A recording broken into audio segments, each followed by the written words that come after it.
نحمدہ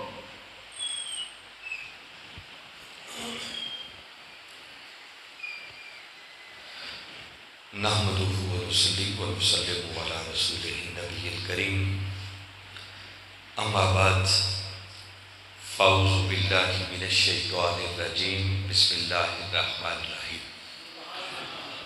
قال اللہ تبارک و تعالی فی القرآن المجید: یا ایہا الذین آمنوا ادخلوا فی السلم کافۃ ولا تتبعوا خطوات الشیطان انہ لکم عدو مبین۔ صدق اللہ العظیم۔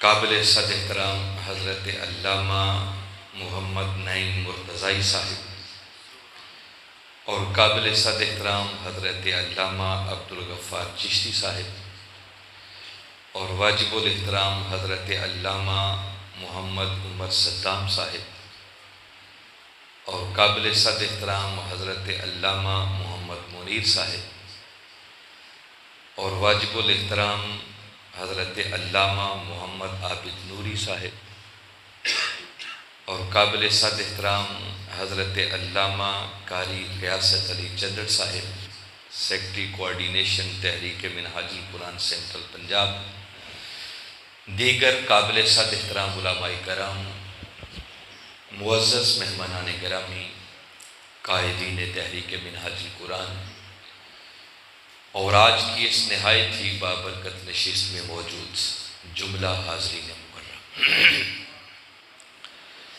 اللہ رب العزت کا لاکھ لاکھ شکر ہے کہ جس نے اپنی توفیق خاص اور حضور نبی اکرم صلی اللہ علیہ وآلہ وسلم کے نالین مبارک کے تصدق سے ہمیں آج کی اس نہایت ہی بابرکت نشست میں حاضر ہونے کی توفیق عطا فرمائی، اور جس حسن نظم، جس خوبصورتی اور جس محبت اور ذوق و شوق کے ساتھ آج کی اس نشست کا اہتمام کیا گیا ہے، میں اس پر اس مسجد کی انتظامیہ کے جملہ اراکین کو، اہالیان اوگو بھنڈر کو اور بالخصوص محترم حاجی چمن صاحب کو، ماسٹر ظہیر صاحب کو اور ہر اس شخص کو جس نے کسی بھی حوالے سے آج کی اس محفل کے انتظام و انصرام میں حصہ لیا ہے، میں سب کو دل کی گہرائیوں سے مبارکباد بھی پیش کرتا اور دعا گو ہوں کہ اللہ رب العزت آپ کی اس کاوش کو اپنی بارگاہ میں شرف قبولیت عطا فرمائے۔ آج کی اس نشست میں گفتگو کے عنوان کے طور پر جو ایک آیت کریمہ میں نے تلاوت کرنے کا شرف حاصل کیا ہے، ان کی روشنی میں منتظمین نے جو آج کا مجھے سبجیکٹ دیا ہے، موضوع دیا ہے، اس پر چند کلمات آپ کے گوش گزار کرنا مقصود ہے۔ محترم علامہ منیر صاحب ابھی گھر میں بیٹھے ہوئے تھے، دیگر ان کے میزبان تھے، تو میں نے ان سے پوچھا ہے کہ آپ کا موضوع کیا ہے۔ انہوں نے بتایا ہے کہ اشتہار پر ہم نے یہ موضوع لکھا ہے، وہ میں نے پڑھا ہے، مگر ہم چاہتے یہ ہیں کہ آج آپ ہمیں یہ سمجھائیں کہ صحابہ اور اہل بیت کا آپس میں تعلق کیا تھا۔ یہ ہے ان کا سبجیکٹ۔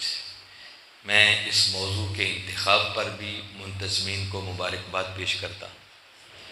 آج کے دور کی ضرورت ہے اور اس موضوع پر گفتگو ہونی چاہیے۔ سچی بات یہ ہے کہ بحثیت امت اگر ہم اپنا جائزہ لینا تو ہم طبقوں میں بٹ گئے، تفریق کا شکار ہو گئے، ہم نے دین کے ٹکڑے ٹکڑے کر دیے اور ہر طبقہ دین کا ایک ایک ٹکڑا تھام کے بیٹھا ہوا ہے اور اپنے تئیں خیال یہ کر رہا ہے کہ بس سارے کا سارا دین میرے پاس ہی ہے۔ اس لیے جو میں نے آج کی گفتگو کے عنوان کے طور پر آیت کریمہ پڑھی ہے، باری تعالیٰ نے اس میں اسی طرح کا میسج اور پیغام دیا۔ باری تعالیٰ نے اس آیت کریمہ میں خطاب ایمان والوں سے کیا اور بات یوں شروع کی، فرمایا یا ایہا الذین آمنوا، اے ایمان والو۔ اور جب کبھی قرآن یوں بات کرے نا کہ اے ایمان والو، تو یوں سمجھا کریں کہ دیکھیں آج کے دور میں کلمہ پڑھنے والے اور ایمان کے دعوے دار تو ہم ہیں، اس کا مطلب کہ باری تعالیٰ ہم سے خطاب کر رہے ہیں، یوں محسوس کیا کریں، یہ نہ سمجھا کریں کہ بس 14 صدیاں پہلے یہ آیت اتری تھی اور وہیں پر یہ بس ختم ہو گئی، نہیں، قرآن قیامت تک آنے والے ہر دور کے لیے ایک زندہ کتاب ہے۔ تو وہ قرآن آج اس آیت کریمہ کے ذریعے ہم سے خطاب کر رہا ہے، باری تعالیٰ ہم سے مخاطب ہو رہے ہیں اور فرما رہے ہیں کہ یا ایھا الذین آمنو، اے 14 صدیاں بعد کلمہ پڑھ کے میرے محبوب کی امت میں شامل ہو جانے والے، اے دائرہ ایمان میں آ جانے والے، ہمیں مخاطب کر کے کیا فرمایا؟ آگے حکم یہ دیا، فرمایا ادخلوا فی السلم کافہ، اگر تم کلمہ پڑھ کے دائرہ ایمان میں آ ہی گئے ہو، میرے محبوب کی امت میں شامل ہو ہی گئے ہو، تو پھر اب یوں کرو کہ اب اسلام میں پورے کے پورے داخل ہو جاؤ۔ غور کریں، باری تعالیٰ نے ایمان والوں کو حکم دیا اور حکم یہ دیا کہ اگر تم نے کلمہ پڑھ لیا ہے، دائرہ ایمان میں آ گئے ہو، تو پھر آپ اسلام میں پورے کے پورے داخل ہو جاؤ۔ وَلَا تَتَّبِعُوا خُطُوَاتِ الشَّیطان، اور شیطان کے نقش قدم پر نہ چلو، اِنَّهُ لَكُمْ عَدُوٌّ مُبِینٌ، بے شک وہ تمہارا کھلا دشمن ہے۔ اس آیت کریمہ میں بہت سارے مضامین بیان ہوئے، مگر میں اب ظاہر ہے 1 گھنٹے، سوا گھنٹے، 1.5 گھنٹے کی گفتگو میں سارا کچھ تو بیان کرنا ممکن نہیں ہے، مگر جو موضوع ہے اس سے ریلیٹڈ بات میں آپ سے کرنا چاہوں گا۔ ایک بات تو باری تعالیٰ نے جب یہ فرمائی کہ اے ایمان والو، اسلام میں پورے کے پورے داخل ہو جاؤ، تو باری تعالیٰ کا یہ فرمانا بتا رہا ہے کہ بہت سے لوگ ایسے ہوں گے جو کلمہ پڑھیں گے، دائرہ ایمان میں شامل ہو جائیں گے، مگر کلمہ پڑھنے کے باوجود بھی وہ اسلام میں پورے کے پورے داخل نہیں ہوں گے۔ یہ آیت کریمہ خود بتا رہی ہے۔ اگر ایسا نہ ہوتا تو باری تعالیٰ کو یہ کہنے کی کوئی ضرورت نہیں تھی۔ باری تعالیٰ تو مستقبل کو بھی جانتے ہیں نا، ہم اس کے بنائے ہوئے بندے ہیں، وہ ہماری فطرت کو، ہماری نیچر کو، ہمارے اندر کیا کمیاں ہیں، کیا کوتاہیاں ہیں، وہ ساری جاننے والے ہیں۔ اس لیے اس نے قرآن پاک میں بتا دیا، چونکہ اسے معلوم تھا کہ لوگ کلمہ پڑھیں گے مگر اسلام میں پورے کے پورے داخل نہیں ہوں گے۔ اب دیکھیں، اس کا ایک معنی تو یہ بنتا ہے جو بڑا سادہ سا سمجھ میں آنے والا بتا رہا کہ آج دیکھ لیں، ہم نے کلمہ پڑھا ہے، مومن کہلاتے ہیں، ہمیں دائرہ ایمان سے باہر کوئی نہیں نکال سکتا، چونکہ کلمہ جو پڑھ لیا، مگر کلمہ پڑھنے کے باوجود دیکھ لیں آج ہمارا اسلام سے تعلق کتنا باقی رہ گیا ہے۔ میں جسٹ سمجھانے کے لیے اگر کہنا چاہوں تو دیکھیے، بحیثیت مسلمان اللہ نے ہمارے لیے آسمانوں سے صرف ایک ہی کتاب نازل کی ہے، جس کتاب کو قرآن کہتے ہیں، مگر ہم کبھی اپنے گریبانوں میں جھانک کر دیکھیں اور بحیثیت امت جائزہ لیں کہ ہم میں سے کتنے ہیں جن کو صحیح ڈھنگ کے ساتھ وہ کتاب پڑھنا آتی ہے۔ ہمیں وہ قرآن پڑھنا بھی کوئی نہیں آتا۔ وہ چند صورتیں جو ہر روز ہم نے نماز میں تلاوت کرنا ہوتی ہیں، ہمیں وہ بھی صحیح تلفظ کے ساتھ نہیں آتی۔ اور پھر جن کو یہ قرآن پڑھنا آ جاتا ہے، آپ پھر جائزہ لیں کہ ان میں سے وہ کتنے بچتے ہیں کہ جو پڑھیں تو ان کو سمجھ بھی آتی ہے کہ اس کتاب کے اندر لکھا کیا ہے۔ ایک ہی ہماری کتاب ہے جو آسمانوں سے اتری، مگر اس کتاب سے تعلق کا عالم دیکھ لیں کہ ہمارا دین سے کتنا تعلق باقی رہ گیا ہے۔ پھر جتنی ہمیں دین کی سمجھ ہے، جو باتیں ہمیں وراثت میں مل گئیں، اپنے بزرگوں سے سنتے چلے آ رہے ہیں، یا علماء جو ٹوٹی پھوٹی باتیں مجھ جیسے لوگ بتاتے ہیں، کبھی مسجد میں وقت پر آ گئے اور علامہ صاحب نے کوئی اچھی بات کر دی جو ہمارے کانوں میں پڑ گئی، اور ہمیں معلوم ہے کہ 5 وقت کی نماز ادا کرنا فرض ہے، اگر اللہ نے مال دیا ہے تو اس کی زکوٰۃ دینا بھی فرض ہے، رمضان کا مہینہ آ جائے تو روزے رکھنا فرض ہے، اللہ نے استطاعت دی ہے تو بیت اللہ کا حج کرنا بھی فرض ہے، پھر اس کے علاوہ حلال کھانا ہے، حرام نہیں کھانا، بڑوں کا ادب کرنا ہے، چھوٹوں پر شفقت کرنی ہے، کسی کا حق نہیں مارنا، یہ موٹی موٹی چیزیں جو ہمیں معلوم ہیں۔ تو آپ ذرا تھوڑی دیر کے لیے ہم اپنا جائزہ لیتے ہیں، غور کریں کہ ہماری صورتحال کیا ہے، کہ یہ جو دین اسلام جتنا ہمیں معلوم ہے اس میں سے کتنا دین ہے جس پر ہم عمل کرتے ہیں۔ یعنی دین کے ارکان میں سے کلمہ پڑھ لینے کے بعد، توحید و رسالت کی گواہی کے بعد سب سے پہلا رکن 5 وقت کی نماز کی ادائیگی ہے۔ مگر دیکھ لیں ہم میں سے کتنے ہیں کہ جو باقاعدگی کے ساتھ 5 وقت کی نماز ادا کرتے ہیں؟ ہم وہ بھی ادا نہیں کرتے۔ وہ کتنے ہیں کہ جن کو اللہ نے مال دیا ہے، صاحب نصاب ہیں، اور سال کے بعد باقاعدہ حساب کر کے وہ اپنے مال کی زکوٰۃ دیتے ہوں گے؟ شاید چند انگلیوں پر گنے چنے لوگ آپ کو ملے، ورنہ بودری کوئی نہیں کرتا، توجہ ہی کوئی نہیں، دھیان ہی کوئی نہیں۔ رمضان کا مہینہ آ جائے تو وہ کتنے ہیں جو پورے ذوق و شوق کے ساتھ روزے رکھتے ہوں گے؟ کوئی شرعی عذر نہیں ہوتا، مگر روزہ رکھنے کی توفیق کوئی نہیں۔ یہ تو میں موٹی موٹی باتیں بتا رہا ہوں۔ ہم دین پر اس وقت تک عمل کرتے ہیں جب تک دین کا اور ہمارے ذاتی مفاد کا آپس میں کلیش کوئی نہ ہو۔ جہاں ٹکراؤ آیا بس دین ایک طرف رہ جاتا ہے، ہم اپنے مفاد کو گلے لگا لیتے ہیں۔ تو ہم نے کلمہ تو پڑھ لیا، دائرہ ایمان میں تو آ گئے، مگر اسلام میں پورے کے پورے داخل۔ اسلام ہم نے اپنی مرضی کا لیا ہوا، جتنا جتنا ہمیں اچھا لگتا ہے، جتنا کسی کو سوٹ کرتا ہے بس اتنا لے لیتا ہے، باقی کو ایک طرف چھوڑ دیتا ہے۔ یہ میں ایک رخ بتا رہا ہوں، ایسے بہت سارے رخ ہیں اس آیت کریمہ پر گفتگو کرنے کے۔ اسی طرح کا ایک رخ یہ ہے کہ ہم نے کیا کیا، اللہ نے جو ہمیں دین عطا کیا تھا ہم نے اس دین کے حصے بکھرے کر دیے، اس کے ٹکڑے ٹکڑے کر دیے، اور بجائے اس کے کہ خود پورے کے پورے دین میں داخل ہو جاتے، ہم نے اس دین کے ایک ایک ٹکڑے کو تھام لیا اور اپنے تئیں سمجھنے لگے کہ بس مجھ سے بڑا مسلمان کوئی نہیں اور مجھ سے بڑا مومن کوئی نہیں۔ خود کو تو سمجھائی بلکہ دوسروں کو ہم نے اسلام سے خارج کر دیا۔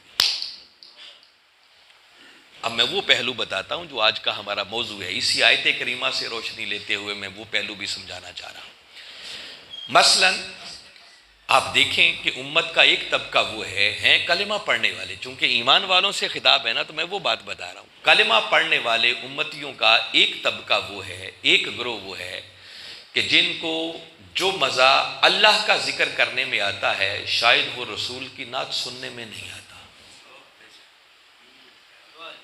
اور کئی لوگ آپ کو ملیں گے، میں نے خود اپنی آنکھوں سے دیکھا ہے، انہوں نے اپنی مسجدوں کے نام رکھے ہوئے ہیں مسجد توحید،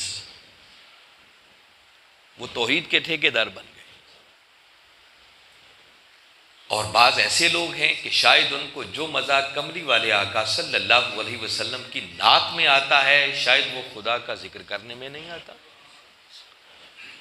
ہم اپنے آپ کا جائزہ لینا، جو ہم زیادہ آئے بیٹھے ہیں، ہم محافل نعت کرتے ہیں، ساری رات محافل نعت کرتے ہیں۔ کبھی ایسا بھی دیکھا کہ ساری رات ہم محفل ذکر کریں؟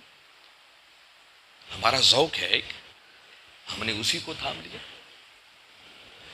امت کا ایک طبقہ وہ ہے جو سارا سال جب کبھی بھی کوئی جلسہ کرے تو ان کو سوائے صحابہ کرام کے اور دوسرا یاد ہی کوئی نہیں آتا۔ وہ محرم کے دنوں میں بھی صحابہ کی عظمت کے نام کے جلسے کرتے ہیں۔ انہوں نے اس ایک ٹکڑے کو تھام لیا۔ اور ایک طبقہ امت کا وہ بھی ہے کہ وہ جب سارا سال کوئی مجلس کرتے ہیں تو سوائے اہل بیت کے ان کو اور یاد ہی کوئی نہیں رہتا۔ تو ہم ٹکڑوں میں بٹ گئے، ہم نے دین کے حصے بکھرے کر دیے اور ایک ایک ٹکڑے کو تھام کر بیٹھ گئے اور سمجھا بس یہی دین ہے، اس کے علاوہ باقی سب کچھ دین سے خارج ہے۔ باری تعالیٰ نے ایسے ہی لوگوں کے لیے فرمایا کہ اے کلمہ پڑھ کے دائرہ ایمان میں آ جانے والوں، اگر تم نے کلمہ پڑھ لیا ہے اور میرے محبوب کی امت میں شامل ہو گئے ہو تو پھر آؤ اب اس دین کے، اسلام کے ٹکڑے ٹکڑے نہ کرو، اس کے حصے بکھرے نہ کرو، بلکہ پورے کے پورے اسلام میں داخل ہو جاؤ، پورے دین کو تھامو۔ وَلَا تَتَّبِعُوا خُطُوَاتِ الشَّيْطَانِ، اور شیطان کے نقش قدم پر نہ چلو۔ یہ جملہ بتا رہا ہے کہ جو دین کے ٹکڑے ٹکڑے کرتا ہے، اپنی اپنی مرضی کا دین لیتا ہے، ایک ایک حصے کو تھام کے بیٹھ جاتا ہے، وہ ایسے ہی ہے جیسے وہ شیطان کے نقش قدم پر چلتا ہے۔ یہ جو باری تعالیٰ نے جوڑ کر اگلا حصہ بیان کیا ہے نا، یہ شیطان کے نقشے قدم پر چل رہا ہے۔ حق راستے پر وہ چل رہا ہے جو اپنی مرضی کا دین نہ لے بلکہ پورے کے پورے دین کو اپنائے، جو دین میں پورے کا پورا داخل ہو جائے۔ اور شیطان کبھی بھی نہیں چاہتا، اس نے تو قسم کھائی ہوئی ہے کہ مولا جو دین کے راستے پر چلے گا اس کی راہ میں تاک لگا کر بیٹھوں گا اور اسے ضرور ضرور گمراہ کر کے چھوڑوں گا۔ اس نے اللہ ہی کی عزت کی قسم کھا کے یہ سارا منصوبہ بنایا ہوا۔ اور باری تعالیٰ نے اس سے بڑھ کر اور کیا بتانا ہے، ساتھ ہی آگے بتا دیا، فرمایا اِنَّهُ لَكُمْ عَدُوٌّ مُبِينٌ، یاد رکھو شیطان تمہارا کھلا دشمن ہے، اس کے نقشے قدم پر نہیں چلنا، دین کے ٹکڑے ٹکڑے نہیں کرنے، بلکہ اگر کلمہ پڑھ کے تم دائرہ ایمان میں آ گئے ہو تو پھر پورے کے پورے میرے مصطفیٰ کے لائے ہوئے دین میں شامل ہو جانا۔ اب اگر آج کے اس دور میں کوئی شخص جاننا چاہے کہ ہم دین میں، اسلام میں پورے کے پورے داخل کیسے ہو سکتے ہیں، تو میں وہ بنیادی سبق آج آپ کو بتا رہا۔ آپ کے گاؤں میں مجھے پہلی بار آنے کا شرف مل رہا ہے، مجھے خوشی ہوئی ہے آپ لوگوں کی زیارت کر کے، مگر معلوم نہیں ہے آپ لوگوں نے مجھے پہلے نہیں سنا ہوگا، نہ تو میری سر ہے اور نہ کوئی سر ہے، میں سیدھی دو چار آپ سے باتیں کرنے والا ہوں، مگر ایک بات پر فخر ہے کہ نسبت ایک ایسی ہستی کے ساتھ ہے جنہوں نے اس صدی کے اندر پوری دنیا کو علم کی خیرات بانٹی ہے، جن کو لوگ پروفیسر ڈاکٹر محمد طاہر القادری کے نام سے یاد کرتے ہیں۔ اور یہ بات بھی اپنے من میں اتار لیں، علم زور زور سے بولنے کا نام نہیں ہے، علم سر اور لے کا نام نہیں ہے۔ سر بڑی اچھی چیز ہے بشرطے کہ وہ من سے نکلے، ہماری سروں کا مقصد بھی کچھ اور بن گیا ہے، ہم سر کسی اور مقصد کے لیے لگاتے ہیں۔ اور بدقسمتی یہ ہے کہ آج دین کے نام پر یہ سجنے والی ہماری محافل الا ماشاءاللہ جو اچھی ہیں وہ ہیں، استثناء ہر جگہ موجود ہوتا ہے، مگر اکثر و بیشتر جو میں دیکھتا ہوں نا، یہ دین کے نام پر سجنے والی محافل، ان کا مقصد سوائے تفریح تباہ کے اور کچھ نہیں بچا۔ ہم وقتی طور پر انجوائے کرتے ہیں ان محافل میں آ کر، ہم دیکھتے ہیں کہ مولانا صاحب کی سر کتنی ہے، وہ زور کتنا لگاتے ہیں، کرسی سے اچھلتے کتنا ہیں، دوسروں کو برا بھلا کتنا کہتے ہیں، گالیاں کتنی دیتے ہیں، یہ مقصد رہ گیا ہے۔ اس سے بڑھ کر نہ کوئی سننے والے لینا چاہتے ہیں اور نہ کوئی آنے والے دینا چاہتے ہیں۔ حالات بڑے بدل گئے ہیں، زمانہ بڑا آگے نکل گیا ہے۔ یہ جو دین کے نام پر محافل ہم سجاتے ہیں نا، جن پر لاکھوں روپیہ خرچ ہوتا ہے، اور ایسی محافل بھی ہوتی ہیں ممکن ہے جن پر کروڑوں روپیہ خرچ ہوتا ہے، ان کو تفریح تباہ کا سامان نہیں بنانا چاہیے، بلکہ ان محافل اور ان مجالس کو حقیقت میں درس گاہیں بننا چاہیے۔ کیا بننا چاہیے؟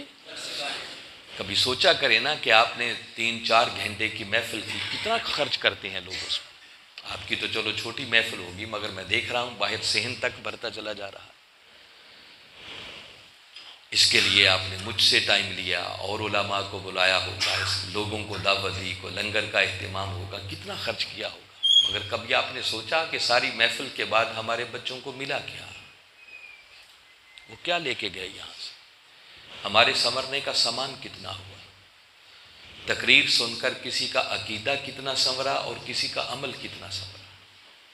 اگر ساری رات کے جلسے ہوں اور بدلے کوئی نہ، تو ان جلسوں کا کوئی فائدہ نہیں۔ اس پر ہمیں غور کرنا ہوگا، سوچنا ہوگا۔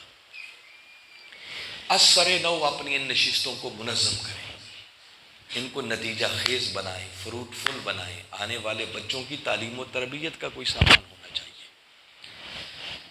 اور گھر سے جب آیا کرے نا ایسی محافل کے اندر، تو تماشائی بن کر نہیں آیا کرے، بلکہ گھروں سے جب آئیں تو باوضو ہو کر آئیں، اچھے کپڑے پہن کر آئیں، سروں کو ڈھانپ کر آئیں، اور اللہ کی بارگاہ میں ایک دعا کر کے آئیں کہ مولا تیرے دین کے نام پر سجنے والی محفل میں جا رہا ہوں، میرے سنورنے کا کچھ سامان کر دینا۔ جب آپ اتنے لوگ دعا کر کے آئیں گے تو ہو سکتا ہے آپ کی دعا کے صدقے باری تعالیٰ مولانا کو بھی کوئی توفیق دے دے، وہ اچھی بات کاری دے۔ زندگی میں کوئی لمحہ تو آنا چاہیے نا کہ جب برائی کی طرف اٹھتے ہوئے قدم رک جائیں اور نیکی کی طرف بڑھنا شروع ہو جائیں، بدلنا چاہیے۔ تاہم خیر یہ ایسے ہی بائی دا وے باتیں آ گئی، میں اصل بات کی طرف لانا چاہ رہا ہوں کہ اگر کوئی شخص یہ سوچے اور جاننا چاہے کہ اگر کوئی چاہے کہ میں پورے کا پورا اسلام میں داخل ہو جاؤں، میرا ایمان کامل ہو جائے، اکمل ہو جائے، پکا اور سچا مومن بن جاؤں، تو یہ کیسے ہو سکتا ہے؟ یاد رکھیں یہ اس وقت تک ممکن نہیں ہے جب تک کہ کوئی شخص بیک وقت پہلے اسلام کے، ایمان کے 5 بنیادی سرچشموں کے ساتھ اپنا تعلق قائم نہیں کرتا۔ سبحان اللہ، ماشاءاللہ۔ کتنے میں نے بتائے ہیں؟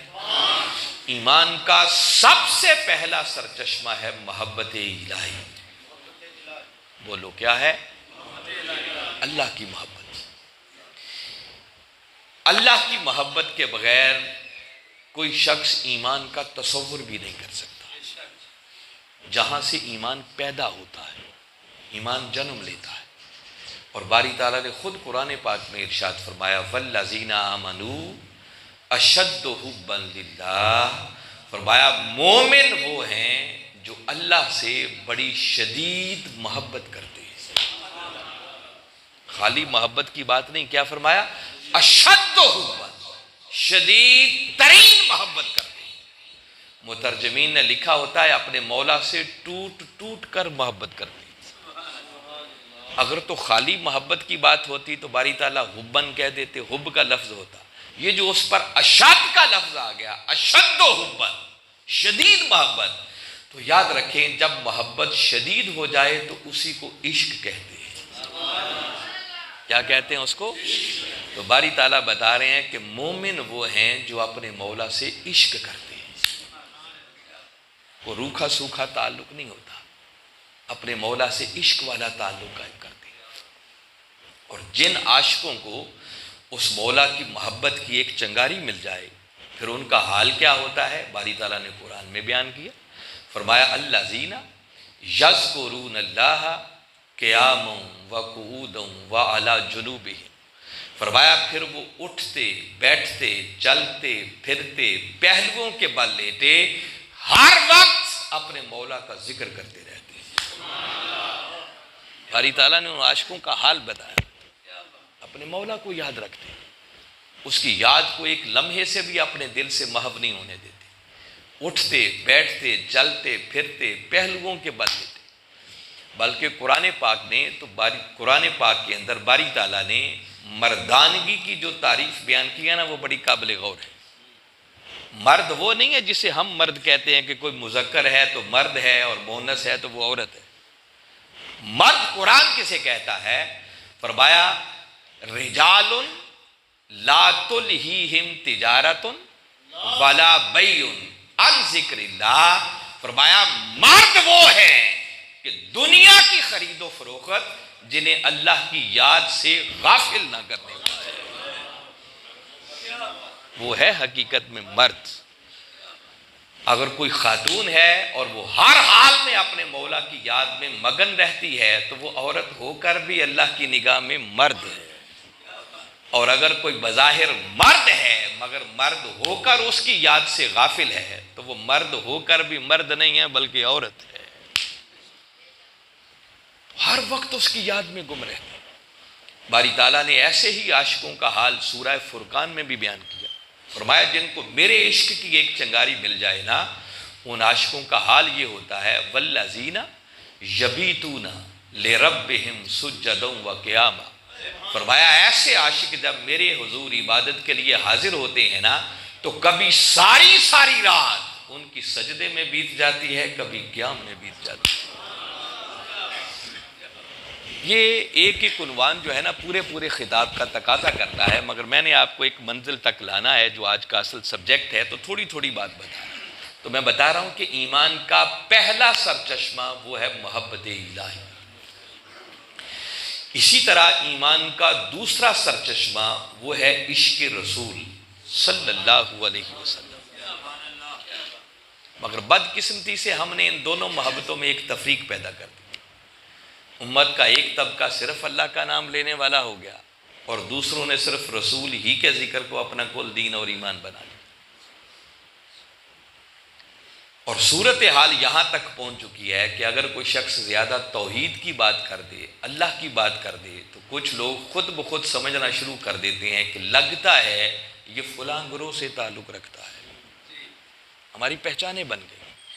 اور اگر کوئی پیار سے میرے آقا کی بات کر دے، کملی والے کی نعت پڑھ دے، کوئی شہر مدینہ کی بات کر دے، کوئی مدینہ کی ہواؤں اور فضاؤں کی بات کر دے، کوئی گنبد خضرا کی بات کر دے، کوئی ودھا مکھڑے کی بات کر دے، کوئی زلف واللیل کی بات کر دے، تو دوسرے سمجھنے لگتے ہیں کہ لگتا ہے یہ فلاں گروہ سے تعلق رکھتا ہے.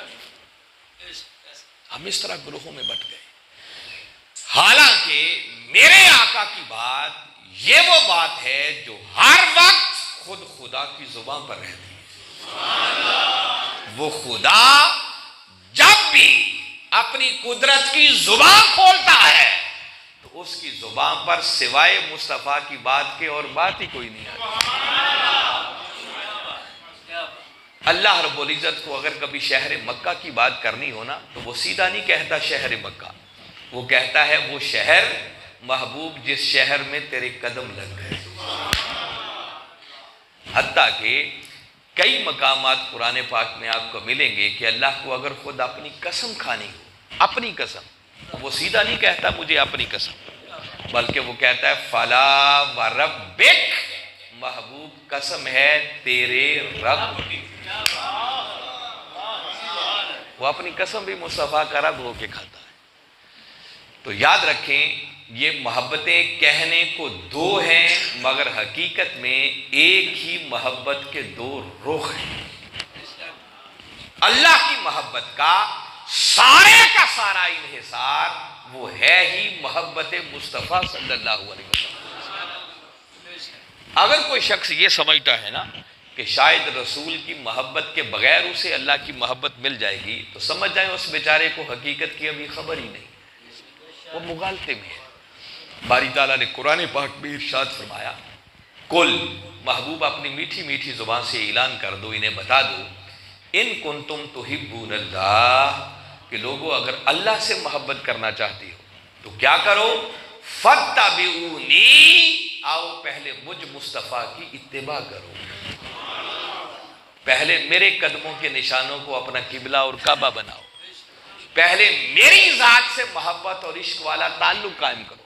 فرمایا جب میری اتباع کے دائرے میں آ جاؤ گے تو کیا ہوگا، فرمایا یحببکم اللہ، پھر اللہ کے صرف محب نہیں رہو گے بلکہ اللہ خود تم سے محبت کرنا شروع کر دے.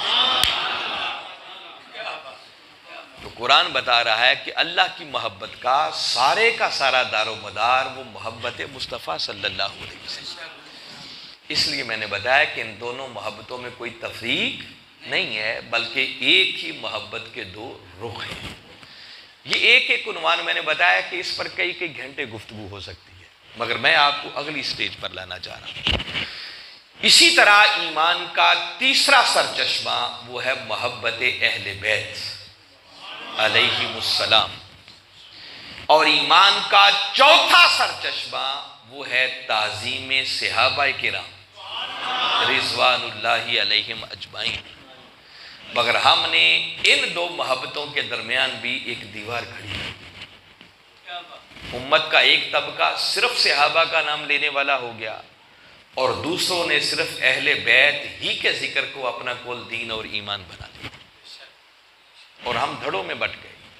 اور آج کی نوجوان نسل کو ہم نے غلط تصور یہ دیا کہ معاذ اللہ شاید صحابہ اہل بیت کے دشمن تھے اور اہل بیت صحابہ کے دشمن. ہم نے غلط امیج دیا، غلط تاثر دیا آپ کی نوجوان نسل کو. اور یہ حقیقت ہے کہ ہم طبقوں میں بٹ گئے. امت کا ایک طبقہ جیسے میں نے بتایا نا کہ اب دن محرم الحرام کے ہیں، مگر میں نے اپنی آنکھوں سے ایسے لوگوں کو دیکھا ہے کہ محرم کے دنوں کے اندر تو کیا 10 محرم کے دن بھی بعض لوگ جلسہ کرتے ہیں تو انہوں نے عنوان عظمت صحابہ رکھا. اب صحابہ کرام کی عظمت کی بات کرنا یہ کوئی غلط بات نہیں ہے، بات درست ہے. اور آپ جانتے ہیں کہ ہمارے لیے تو وہ ذرے بھی قابل تعظیم ہیں جو آقا کے نالین کو چھو گئے.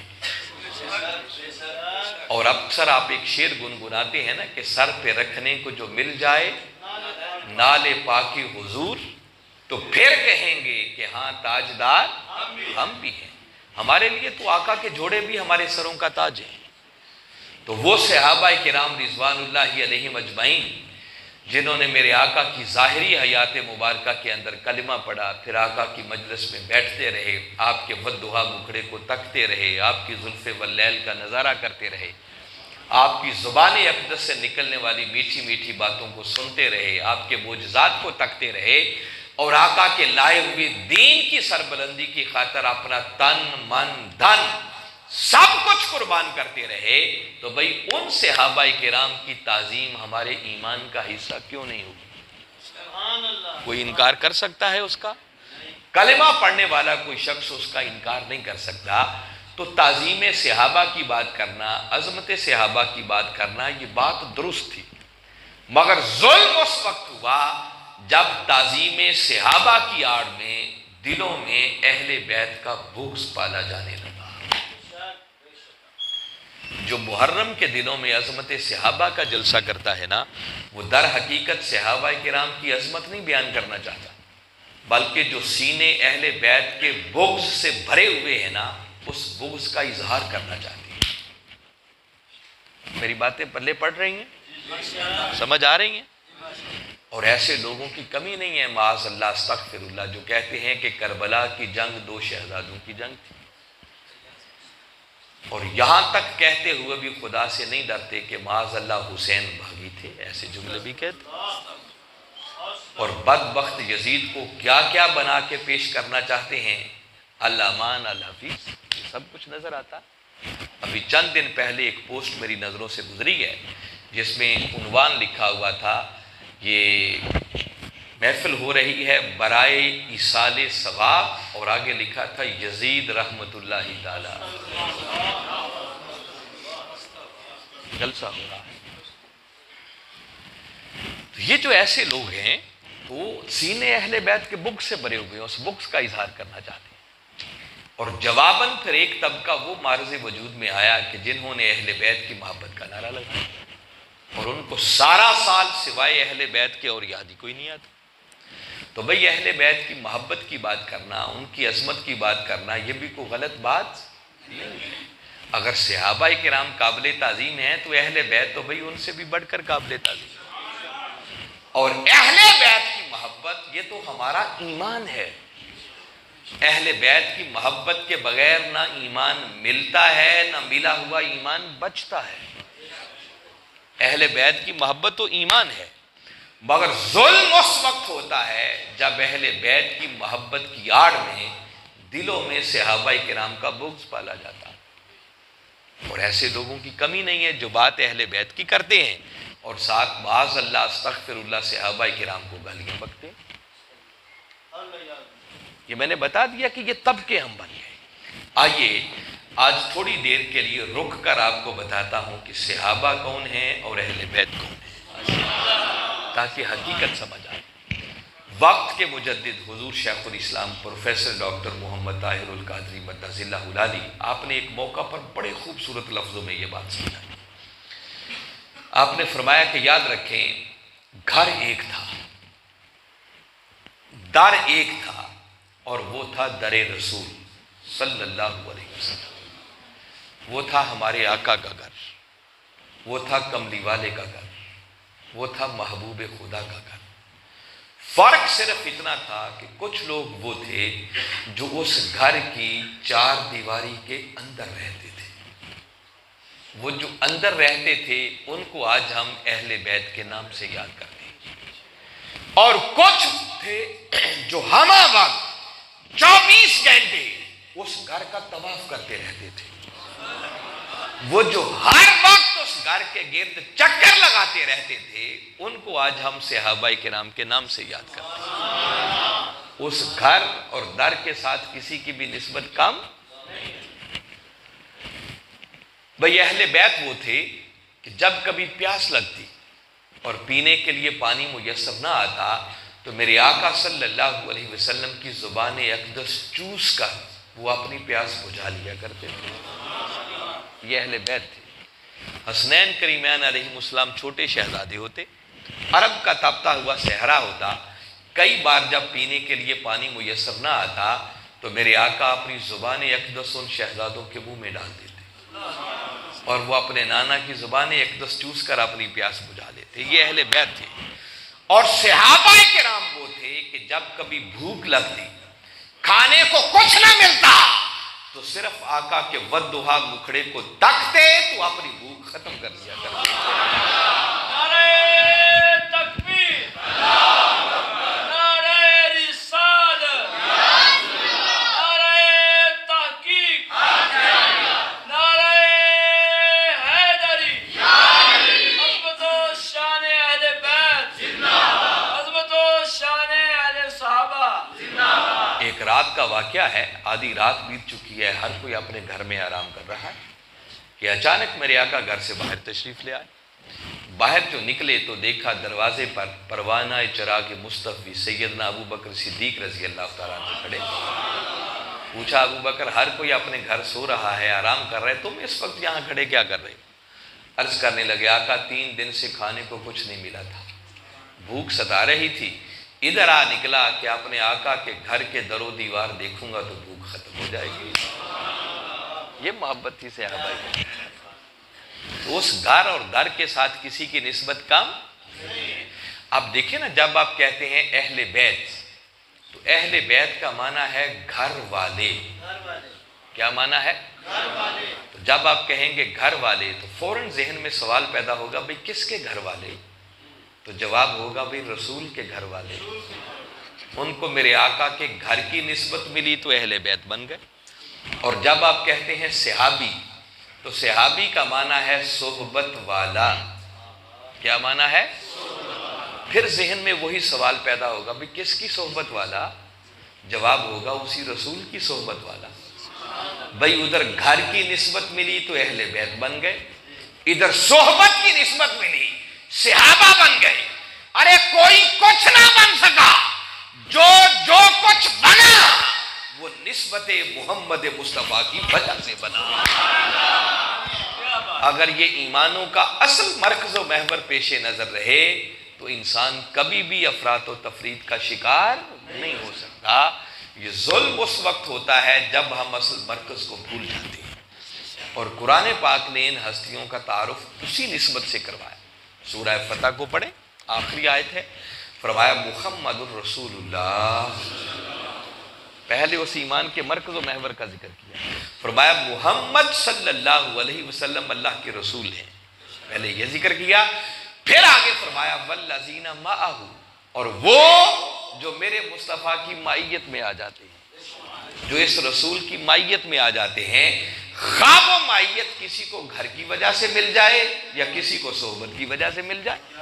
فرمایا جو میرے مصطفیٰ کی سنگت میں آ گئے، مائیت میں آ گئے، آگے ان کا تعارف کروایا، اشداء علی الکفار، فرمایا وہ کافروں کے لیے بڑے شدید ہوتے ہیں، رحماء بینہم، آپس میں ایک دوسرے کے لیے بڑے رحم دل ہوتے ہیں، تراہم رکعا سجدا، محبوب آپ انہیں دیکھیں گے کبھی رکوع کر رہے ہیں کبھی سجدے کر رہے ہیں، یبتغون فضلا من اللہ ورضوانا، اور ہر وقت اللہ کے فضل کی تلاش میں مارے پھرتے ہیں، سیماہم فی وجوہہم من اثر السجود، اور ان کے سجدوں کا اثر ان کی پیشانیوں سے نظر آتا ہے۔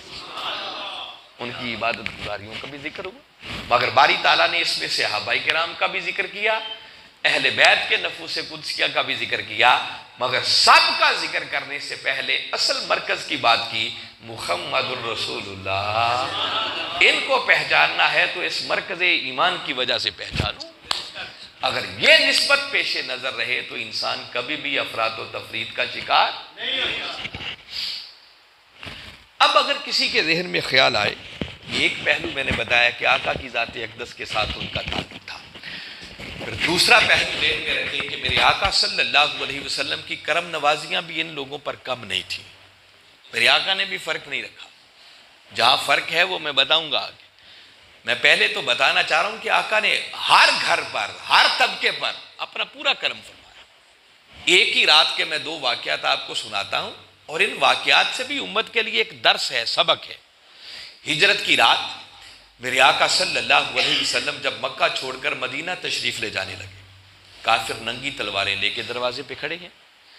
اس پر خطر ماحول کے اندر میرے آقا صلی اللہ علیہ وسلم نے مولا کائنات علی شیر خدا رضی اللہ تعالیٰ عنہ کو بلایا، اور بلا کر فرمایا کہ علی میں تو جا رہا ہوں، یہ کچھ لوگوں کی امانتیں ہیں، یہ آپ کے سپرد کر رہا ہوں، آؤ ان امانتوں کے امی بن کر آج رات میرے بستر پر لیٹ جاؤ، اور یہ امانتیں کل امانت والوں کے سپرد کر دینا. ایک تو اس واقعے سے پہلے یہ دیکھیں کہ کملی والے آقا صلی اللہ علیہ وسلم نے ہجرت کی رات امانتوں کا امی بنا کر بستر پر لیٹنے کے لیے جس ہستی پر اعتماد کیا وہ اہل بیت کے سرخیل مولا کائنات علی شیر خدا رضی اللہ عنہ اہل بیت کے فرد ہیں. اور پھر قربان جائیں ان کی وفاداری پر. آپ اندازہ کریں کہ اس رات بستر مصطفیٰ پر سونا کوئی موت کو دعوت دینے سے کم. دشمن ننگی تلواریں لے کے باہر کھڑے تھے، کسی وقت بھی حملہ آور ہو سکتے تھے، مگر قربان جائیں علی کی وفاداری پر بلا چوں و چرا بستر مصطفیٰ پر لیٹ گئے. بس ادھر لیٹے، اللہ نے فرشتوں کو بھیج دیا، ایک پائنتی کی طرف ایک سرہانے کی طرف، کھڑے ہو کر حفاظت بھی کرتے رہے اور ساری رات مبارک بادیاں دیتے رہے کہ مبارک ہو، آج رات کائنات میں علی سے بڑھ کر خوش نصیب اور کوئی نہیں ہے. اور باری تعالیٰ نے قرآن پاک کی آیت بھیج دی، فرمایا وَمِنَ النَّاسِ مَن یَشْرِی نَفْسَهُ ابْتِغَاءَ مَرْضَاتِ اللَّہ. فرمایا لوگوں میں سے کچھ ایسے بھی ہیں جو اللہ کی رضا کی خاطر اپنی جانوں کو بھی بیچ ڈالتے ہیں. علی کی وفاداری کا اعلان ہو گیا. یہ ایک گھر ہے جن کا میرے آقا نے اس رات انتخاب کیا، اور گھر بستر پر امانتوں کا امی بنا کر علی کو لیٹنے کا حکم دیا. اور گھر سے جب نکلے تو سیدھا سیدنا صدیق اکبر رضی اللہ تعالیٰ عنہ کے دروازے پر تشریف لے گئے. رات بیت چکی ہے، ہر کوئی اپنے گھر میں آرام کر رہا ہوگا. بس جیسے ہی میرے آقا نے جا کر دروازے پہ دستک دی، ابو بکر نے دوڑ کے دروازہ کھولا جیسے پہلے کوئی انتظار میں ہو. میرے آقا نے پوچھا ابو بکر ابھی تک سوئے نہیں تھے؟ عرض کی آقا بس ایک بار آپ کی زبان مبارک سے سنا تھا کہ ایک رات آئے گی، مکہ چھوڑ کر مدینہ جاؤں گا، مگر جانے سے پہلے اپنے ایک جان نثار ساتھی کو ساتھ لے کے جاؤں گا. بس آقا جب سے سنا ابو بکر نے اس دن سے راتوں کو سونا چھوڑ دیا. اب آقا کی نگاہ انتخاب دیکھیں، ایک فرد اہل بیت کا ہے، دوسرے فرد صحابہ کرام کی صف سے ہیں، ان کے سردار ہیں، ان کا انتخاب کیا. بس آقا کی ابرو کا اشارہ ہوا، ابو بکر سفر پہ ساتھ چل پڑے. اب سوچیں اس رات میرے آقا کے ساتھ سفر پر نکلنا یہ بھی کوئی موت کو دعوت دینے سے کم. دشمن پیچھے لگا ہوا تھا، کسی وقت بھی حملہ ہو سکتا تھا، مگر قربان جائیں ابو بکر کی وفاداری پر. کتابیں بھری پڑی ہیں، جب غار ثور کی طرف جا رہے تھے تو جانے کا منظر یہ تھا کہ ابو بکر دوڑ کے کبھی آگے آ جاتے ہیں، کبھی پیچھے ہو جاتے ہیں، کبھی دائیں ہو جاتے ہیں، کبھی بائیں ہو جاتے ہیں، دیوانہ وار طواف کرتے ہوئے آقا کو لے کے آگے بڑھ رہے. میرے آقا نے پوچھا ابو بکر آرام سے کیوں نہیں چلتے؟ عرض کرنے لگے آقا دشمن پیچھے لگا ہوا ہے، جب مجھے گمان گزرتا ہے کہ کہیں آگے سے حملہ نہ کر دیں تو دوڑ کے آگے آ جاتا ہوں کہ جان جائے تو ابو بکر کی جائے، میرے مصطفیٰ کو کوئی تکلیف نہ پہنچے. آقا پیچھے کا خیال آتا ہے پیچھے آ جاتا ہوں، دائیں بائیں کا خیال آتا ہے دائیں بائیں ہو جاتا ہوں. یوں آقا پر اپنی جان قربان کرتے ہوئے آقا کو لے کے غار ثور کی طرف بڑھتے چلے جا رہے ہیں، حتیٰ کہ غار ثور آ گئے. اب غار میں داخل ہونے کا وقت آیا. عرض کرنے لگے آقا غار میں پہلے آپ نہیں جائیں گے، آج غار میں پہلے ابو بکر جائے گا. یہ وفاداری دیکھیں نا، ادھر آقا کا اعتماد اور ادھر وفاداری. ابو بکر آپ پہلے کیوں جائیں گے؟ عرض کی آقا صدیوں پرانی غار، معلوم نہیں کوئی اندر جان لیوا چیز بیٹھی ہو، تو پہلے ابو بکر جائے گا تاکہ اندر بھی جان لیوا چیز ہو تو جان جائے تو ابو بکر کی جائے، مگر میرے مصطفیٰ کو کوئی تکلیف نہ پہنچے. اور پھر چشم فلک نے وہ منظر بھی دیکھا کہ غار ثور ابو بکر کی گود میرے آقا کا سر انور، اور آقا کی خاطر ابو بکر اپنا پاؤں اژدہا کے منہ میں دے کر بیٹھے ہوئے ہیں اور آقا کے قدموں پر اپنی جان کو قربان کر رہے ہیں۔ تو میں نے ایک ہی رات کے آپ کو دو واقعات سنائے کہ آقا نے ایک ہی رات میں ایک اہل بیت کے فرد کا انتخاب کیا جن پر اعتماد کیا، اور دوسرا صحابہ کرام میں سے ایک فرد کا انتخاب کیا، اور دونوں نے وفاداری کی بھی حد کر دی۔ ادھر قرآن ان کے بارے میں اعلان کر رہا ہے وَمِنَ النَّاسِ مَن يَشْرِي نَفْسَهُ ابْتِغَاءَ مَرْضَاتِ اللَّهِ۔ علی کی خاطر ان کی شان میں یہ آیت اتری کہ لوگوں میں کچھ ایسے بھی ہیں جو اللہ کی رضا کی خاطر اپنی جانوں کا ہی سودا کر دیتے ہیں۔ اور کوئی کہے کہ کوئی ابو بکر کی وفاداری میں بھی قرآن کی آیت ہے، تو آئیے آپ کو وہ بھی آیت سناتا تاکہ بات کم درجے کی نہ ہو۔ آپ کبھی سورہ توبہ کو پڑھیں، آیت کریمہ میں بہت مضامین ہیں، مگر میں صرف ان کی وفاداری کی بات سنانا چاہ رہا۔ اہل علم لوگ بیٹھے ہیں، سورہ توبہ آیت نمبر 40 ایک جگہ پر کلمات آتے ہیں، فرمایا ثانی اثنین اذ ہما فی الغار، فرمایا وہ دو میں سے دوسرے تھے۔ یہ بات ہجرت کی رات کی ہو رہی ہے جب غار ثور میں میرے آقا تشریف لے گئے تھے، تو قرآن کہتا ہے ثانی اثنین، وہ دو میں سے دوسرے تھے۔ یہ بات طے شدہ ہے، آپ کسی مکتب فکر کی کوئی تفسیر اٹھا کے دیکھ لیں، اس بات پر کسی کا کوئی اختلاف نہیں ہے کہ غار ثور میں ہستیاں دو ہی تھیں، ایک اللہ کے رسول تھے اور دوسرے سیدنا ابو بکر صدیق رضی اللہ تعالیٰ۔ خواہ وہ سنیوں کی تفسیر ہو، وہ شیعوں کی ہو، دیوبندیوں کی ہو، اہل حدیثوں کی ہو، میں نے دیکھیں کسی ایک کا نام نہیں لیا، میں نے کہا جس تفسیر کو بھی اٹھا کے دیکھیں، یہ ایسی بات ہے کہ جس پر امت میں کسی کا کوئی اختلاف کہ غار ثور میں ہستیاں دو ہی تھیں، ایک کملی والے آقا تھے صلی اللہ علیہ وسلم اور دوسرے سیدنا صدیق اکبر رضی اللہ تعالیٰ۔ اور اب قرآن کہہ رہا ہے ثانی اثنین، وہ دو میں سے دوسرے تھے۔ جب تھے دو تو دونوں میں سے کوئی اول ہوگا تو تبھی دوسرا بنے گا نا۔ تو مفسرین نے لکھا ہے کہ یہ جو فرمایا ثانی اثنین، ثانی کا معنی ہوتا ہے دوسرا، تو ثانی سے مراد کون ہے؟ آیت کے سیاق کو بھی پڑھ لیں، سباق کو بھی پڑھ لیں، آگے پیچھے پوری آیت کا مطالعہ کر لیں، آیت کا پورا ماحول بتا رہا ہے کہ جس ہستی کو ثانی کہا جا رہا ہے نا، اس سے مراد کملی والے آقا محمد مصطفیٰ صلی اللہ علیہ وسلم۔ بڑی دلچسپ بات بتا رہا ہوں، معلوم نہیں ایسی باتوں میں آپ کا ذوق ہے یا نہیں، تھوڑی مشکل بات ہے، مگر غور کریں گے تو آپ کے ایمان پر ایک بہار آ جائے۔ قرآن ثانی کس کو کہہ رہا ہے؟ کملی والے آقا صلی اللہ علیہ وسلم کا۔ یہ آیت کا پورا سیاق و سباب بتاتا ہے۔ ارجح ترین معنی یہ ہے کہ ثانی سے مراد کملی والے آقا صلی اللہ علیہ وسلم۔ آپ آیت کو پڑھیں شروع میں اِلَّا تَنْصُرُوهُ، آگے کیا ہے؟ فَقَدْ نَصَرَهُ اللَّهُ إِذْ أَخْرَجَهُ الَّذِينَ كَفَرُوا ثَانِيَ اثْنَيْنِ إِذْ هُمَا فِي الْغَارِ۔ اب اتنے کا میں ترجمہ کرتا ہوں، آپ کو سمجھ آئے گی کہ ثانی سے مراد کیوں آقا ہے۔ قرآن کہتا ہے إِلَّا تَنْصُرُوهُ، باری تعالیٰ کملی والے آقا کے صحابہ کرام سے کہہ رہے ہیں کہ میرے محبوب کے غلاموں، اگر تم میرے مصطفیٰ کی مدد نہیں کرو گے، فقد ناصرہ، پہلے تو دیکھیں نا الا تنصروہ، اگر تم اس کی مدد نہیں کرو گے، کس کی؟ کملی والے آقا صلی اللہ علیہ وسلم کی۔ فقد ناصرہ، تو اللہ نے ان کی مدد کی، کن کی؟ کملی والے آقا صلی اللہ علیہ وسلم کی۔ فقد ناصرہ اللہ، اللہ نے ان کی مدد کی۔ اذ اخرجہ، جب ان کو نکالا، کن کو؟ کملی والے آقا صلی اللہ علیہ وسلم۔ سارا ذکر تو آقا کا آ رہا ہے نا۔ کافروں نے نکالا، اسی ہجرت کی بات ہو رہی ہے، آیت تو بعد میں اتری نا۔ آگے کہا ثانی اثنین، جب کافروں نے ان کو نکالا تو وہ دو میں سے دوسرے تھے۔ تو وہ سے مراد کون ہوگا؟ جس کا پیچھے ذکر آ رہا ہے۔ وہ میری بات پلے پڑ رہی ہے بھائی؟ آیت کریمہ کے مضمون کو سمجھنا ہے تو آپ تو دیکھیں نا کتنی ضمیریں استعمال ہوئیں۔ الا تنصروہ، اگر تم ان کی مدد نہیں کرو گے، فقد نصرہ، تو اللہ نے ان کی مدد کی، اذ اخرجہ، جب ان کو نکالا کافروں نے، تو ہر جگہ ان سے مراد، اس سے مراد آقا صلی اللہ علیہ وسلم کی ذات مبارک ہے۔ تو آج آیت میں ذکر سارا کملی والے آقا کا آ رہا ہے۔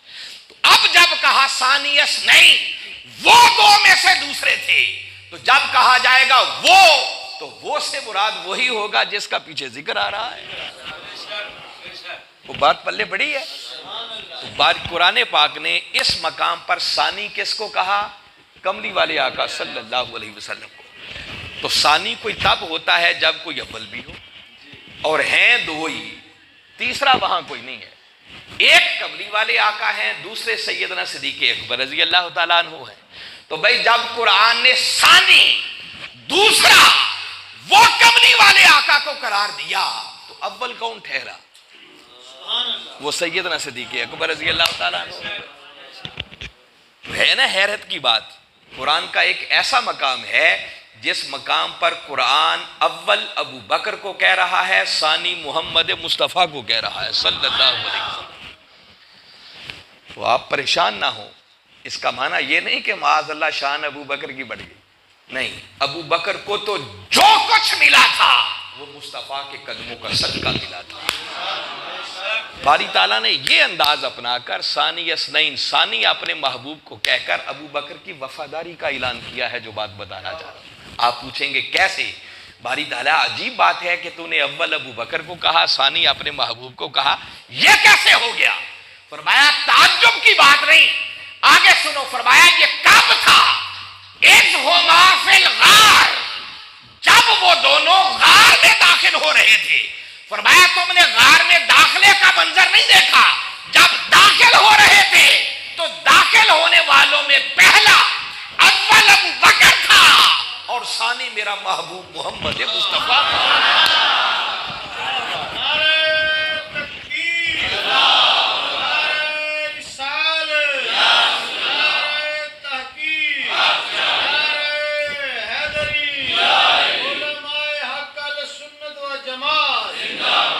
تو مولا اس کا فائدہ کیا ہوا ثانی اور اول قرار دے کر؟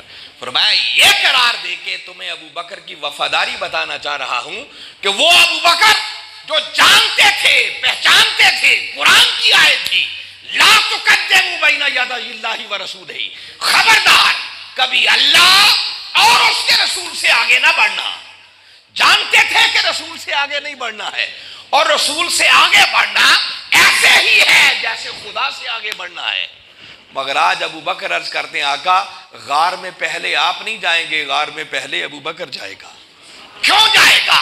اس لیے کہ آقا صدیوں پرانی غار، معلوم نہیں کوئی اندر موزی چیز بیٹھی ہو، کوئی جان لیوا چیز بیٹھی ہو، تو ابو بکر نے میرے مصطفیٰ کی خاطر فرمایا جان کی پرواہ نہیں کی، پہلے غار میں داخل ہوئے تاکہ اندر جان لیوا چیز بیٹھی ہو تو جان جائے، تو ابو بکر کی جائے، میرے مصطفیٰ کو کوئی تکلیف نہ پہنچے۔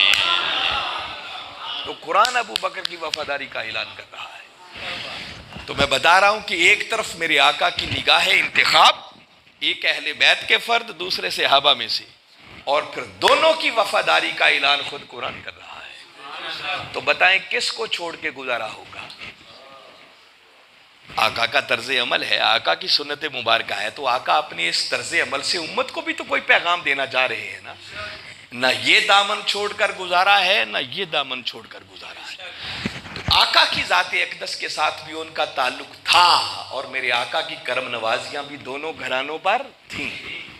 اب اگر کسی کے ذہن میں یہ خیال آئے کہ علامہ صاحب یہاں تک تو بات سمجھ آ گئی، درست ہے، مگر ہو سکتا ہے ان کی آپس میں کوئی غلط فہمیاں ہوں، کوئی چپکلش ہو، صحابہ اہل بیت کو اچھا نہ جانتے ہوں یا اہل بیت صحابہ کو اچھا نہ جانتے ہوں۔ تو آئیے کچھ چیزیں اس پر بھی آپ کو بتاتا ہوں تاکہ یہ غلط فہمی بھی آپ کی دور ہو جائے کہ صحابہ اور اہل بیت کا آپس میں کیا تعلق تھا، ان کی محبت کا عالم کیا تھا۔ ام المومنین حضرت عائشہ صدیقہ رضی اللہ تعالیٰ عنہ وہ بیان کرتی ہیں اور کہتی ہیں کہ میرے والد گرامی، یعنی کون؟ سیدنا ابو بکر صدیق رضی اللہ تعالیٰ، وہ کہتی ہیں وہ جب کبھی کسی ایسی مجلس میں بیٹھتے جس میں مولا کائنات علی شیر خدا بھی موجود ہوتے، تو کہتی ہیں میرے والد گرامی ہر وقت علی کے چہرے کو تکتے رہتے تھے. یہ ان کی بیٹی بتا رہی. کہتی ہیں ایک دن گھر میں تنہائی میں خلوت میں نے پوچھا کہ ابا جان آپ کا خود مقام و مرتبہ اتنا بلند ہے مگر کیا وجہ ہے کہ آپ ہر وقت علی کے چہرے کو تکتے رہتے ہیں؟ تو وہ پروانہ چراغ مصطفی جواب دیتے ہیں کہ بیٹی عائشہ سمعت رسول اللہ صلی اللہ علیہ وسلم یقول النظر الی وجہ علی عبادت، کہ بیٹی عائشہ میں نے اپنے آقا کی زبان اقدس سے سنا ہے کہ علی کے چہرے کو فقط تکنا بھی عبادت ہے. یہ کون کہہ رہے ہیں؟ سیدنا صدیق اکبر رضی اللہ. اور کہہ نہیں رہے، اپنا عقیدہ سنا رہے ہیں. اور ان کی بیٹی بتا رہی ہیں کہ ان کا خالی عقیدہ ہی نہیں تھا بلکہ وہ ہر وقت پھر علی کے چہرے کو تک تک کر اس عبادت میں مصروف بھی رہا کرتے تھے. مجھے بتائیں اگر ان کی کوئی آپس میں عداوت ہوتی، کوئی غلط فہمی ہوتی تو ابو بکر کو کیا پڑی تھی کہ ایسی بات کرتے جس سے اہل بیت کی شان نمایاں ہوتی. سیدنا عمر فاروق رضی اللہ تعالیٰ عنہ، معروف بات سناتا ہوں، وہ عمر فاروق جن کی اپنی شان کم نہیں ہے. میرے آقا فرمائیں لو کانا بعدی نبی لکانا عمر، لوگوں اگر میرے بعد کوئی نبی ہوتا تو عمر فاروق ہوتا. فرمایا الشیطان یفر من ذل عمر، فرمایا شیطان عمر کے سائے سے بھی بھاگ جاتا ہے. جن کو میرے آقا نے جنتی ہونے کی بشارت خود ان کی زندگی میں دے دی، جن کی شہادت کی خبر خود میرے آقا صلی اللہ علیہ وسلم نے دے دی، جن کو میرے آقا کا فادر ان لا سسر ہونے کا شرف ملا، جن کو میرے آقا نے خود مانگ کر لیا. ہر کوئی کمری والے آقا کا مرید بن کر آیا مگر واحد عمر فاروق ہیں جو مرید نہیں بلکہ مراد بن کر آئے. مرید تو وہ تھے ہی مگر مراد رسول بن کر آئے. وہ عمر فاروق رضی اللہ تعالیٰ عنہ جن کی اپنی شان کا یہ عالم ہے. ان کے بیٹے اور امام علی مقام امام حسین علیہ السلام چھوٹے بچے تھے، باہر کھیل رہے تھے. کھیلتے کھیلتے بس کسی بات پر کوئی جھگڑا ہوا اور امام علی مقام امام حسین علیہ السلام ان سے فرمانے لگے ارے تم تو ہمارے غلام زادے ہو اور ہم سے جھگڑتے. اتنی بات کہہ دی. اور انہوں نے کوئی غلط بات نہیں کی تھی، جو فرمایا تھا حق فرمایا تھا. کیونکہ جنہوں نے میرے آقا کی زبان اقدس چوسی ہو غلط بات کبھی ان کی زبان پر نہیں آیا کرتی. وہ بھی بچے تھے. جیسے ہی انہوں نے سنا دل پہ بوجھ آیا، پلٹ کے گھر گئے اور جا کر اپنے والد گرامی سیدنا عمر فاروق سے عرض کرنے لگے کہ ابا جانا آج حسین نے یہ تانا دیا ہے. انہوں نے جیسے یہ بات سنی تو ان کی آنکھوں میں چمک آ گئی. بیٹے کو انگلی تھما لی اور سیدھا مولا کائنات علی شیر خدا رضی اللہ تعالیٰ عنہ کے دروازے پہ چلے گئے. دروازے پہ دستک دی. اب دروازہ کھولنے کے لیے وہی شہزادہ حسین آ رہا ہے. باپ بیٹے کو کھڑے دیکھا، دل میں سوچا ہوگا کہ جھگڑا ہوا تھا، شاید کوئی شکایت لے کے آئے ہوں گے، مگر باہر ماجرا ہی کچھ اور تھا. پوچھا کیسے آنا ہوا؟ عمر فاروق رضی اللہ تعالیٰ عنہ فرمانے لگے کہ حسین بتاؤ آج ہوا کیا تھا؟ تو پہلے انہوں نے سرسری جواب دیا کہ بس ایسے جھگڑا ہو گیا تھا. اب پھر پلٹ کے پوچھنے لگے کہ نہیں، اپنے کلمات دہرا کر بتاؤ آپ نے فرمایا کیا تھا. اب جنہوں نے آقا کی زبان اقدس چوسی ہو جھوٹ تو نہیں بول سکتے. صاف کہہ دیا کہ ہاں کہا تھا تم تو ہمارے غلام زادے ہو، ہم سے جھگڑتے ہو. بس عمر فاروق نے اتنی بات جو سنی اللہ کی بارگاہ میں ہاتھ اٹھا دیے اور عرض کی کہ مولا گواہ ہو جا، آج تیرے حسین نے ہمیں اپنی غلامی میں قبول کر لیا اور ہماری بخشش اور نجات کے لیے یہی کافی ہے. یہ وہ عشق تھا صحابہ کرام کا جو نواسہ رسول امام علی مقام امام حسین علیہ السلام سے ملا. وہ ان کی غلامی پر بھی فخر کیا کرتے تھے. اور ایک روایت میں ہے آپ عرض کرنے لگے کہ حسین جو فرما رہے ہو یہ مجھے لکھ دو، تحریر کر دو تاکہ یہ پروانہ ساتھ لے جاؤں اور قبر اور حشر کے اندر یہ پروانہ میری بخشش کا ذریعہ اور سامان بن جائے. ذرا اندازہ کریں نا، عمر فاروق جیسا جری انسان جس حسین کی غلامی پہ ناز کرے اس حسین کی عظمت کا عالم کیا ہوگا. یہ محبت تھی، یہ تعلق تھا ان کا آپس میں. یہی سیدنا عمر فاروق رضی اللہ تعالیٰ ان کے دور خلافت کے اندر ایران فتح ہوا. جب ایران فتح ہوا تو مال غنیمت آیا اور مال غنیمت جب بٹنے لگا تو مال غنیمت کے اندر ایران کے بادشاہ یزدگرد کی بیٹی شہر بانو وہ بھی کنیز بن کر آئی. تو آپ جب ان کی دینے کی باری آئی تو آپ فرمانے لگے بھی شہر بانو ایک بادشاہ کی بیٹی ہے اور ہم ان کو ان کے عقد میں دیں گے جو ہماری نظروں میں کوئی شہزادہ ہوگا۔ اب ہر کوئی منتظر ہے کہ عمر فاروق کی نگاہوں میں شہزادہ کون ہے، حالانکہ ان کے اپنے بیٹے بھی موجود تھے، اور چشم فلک نے وہ منظر دیکھا اور کانوں میں آواز گونجی کہ ہماری نظروں میں شہزادہ سوائے حسین سے بڑھ کر اور کوئی نہیں ہے، اور شہر بانو کا عقد امام علی مقام امام حسین علیہ السلام سے کر دیا۔ یہ محبت تھی صحابہ کرام کی اہل بیت کے ساتھ اور نواسہ رسول کے ساتھ۔ اسی طرح مال غنیمت تقسیم ہونے لگا۔ عمر فاروق ان کا دور حکومت ہے، مال غنیمت تقسیم کرتے کرتے آپ نے امام علی مقام امام حسن اور امام حسین علیہ السلام کو اپنے بیٹے عبداللہ، ان کے بیٹے وہ بھی موجود تھے اس جنگ کے اندر، ان سے ڈبل حصہ دیا۔ اپنے بیٹے کو کم دیا اور حسنین کریمین کو ڈبل دیا۔ آپ کے بیٹے نے اعتراض کیا کہ میں ان سے اتنا بڑا ہوں، سینئر ہوں، آقا کے ساتھ بھی جنگوں میں حصہ لیتا رہا ہوں، اور آپ نے مجھے حصہ کم دیا ہے اور حسنین کریمین کو مجھ سے زیادہ دیا۔ اتنی بات جو سنی عمر فاروق جلال میں آ گئے اور بیٹے سے مخاطب ہو کر فرمانے لگے کہ ان کے مقابلے کی بات کرتے ہو پہلے ان کے نانا جیسا نانا لاؤ، پہلے ان کے باپ جیسا باپ لاؤ، پہلے ان کی ماں جیسی ماں لاؤ، پھر حسن اور حسین کے مقابلے کی بات کرنا۔ آپ اندازہ کریں ان کی محبت اور ان کے عشق کا عالم کیا تھا۔ ان کی آپس میں کوئی غلط فہمی نہیں تھی۔ ایون کہ سیدنا عثمان غنی رضی اللہ تعالیٰ عنہ قربان جائیں ان کی عظمت پر، ان کی شان کم نہیں ہے۔ دیکھیں نا، جن کے عقد میں میرے آقا کی یکے بعد دیگرے 2 صاحبزادیاں آئیں۔ میرے آقا نے پہلے اپنی ایک بیٹی کا نکاح کیا، جب ان کا وصال ہوا میرے آقا نے دوسری صاحبزادی کا نکاح کر دیا۔ جب دوسری بیٹی کا وصال ہوا تو میرے آقا فرمانے لگے کہ اللہ کی عزت کی قسم، اگر محمد کی 40 بیٹیاں بھی ہوتی تو ایک ایک کر کے یوں ہی عثمان کے عقد میں دے دیتا۔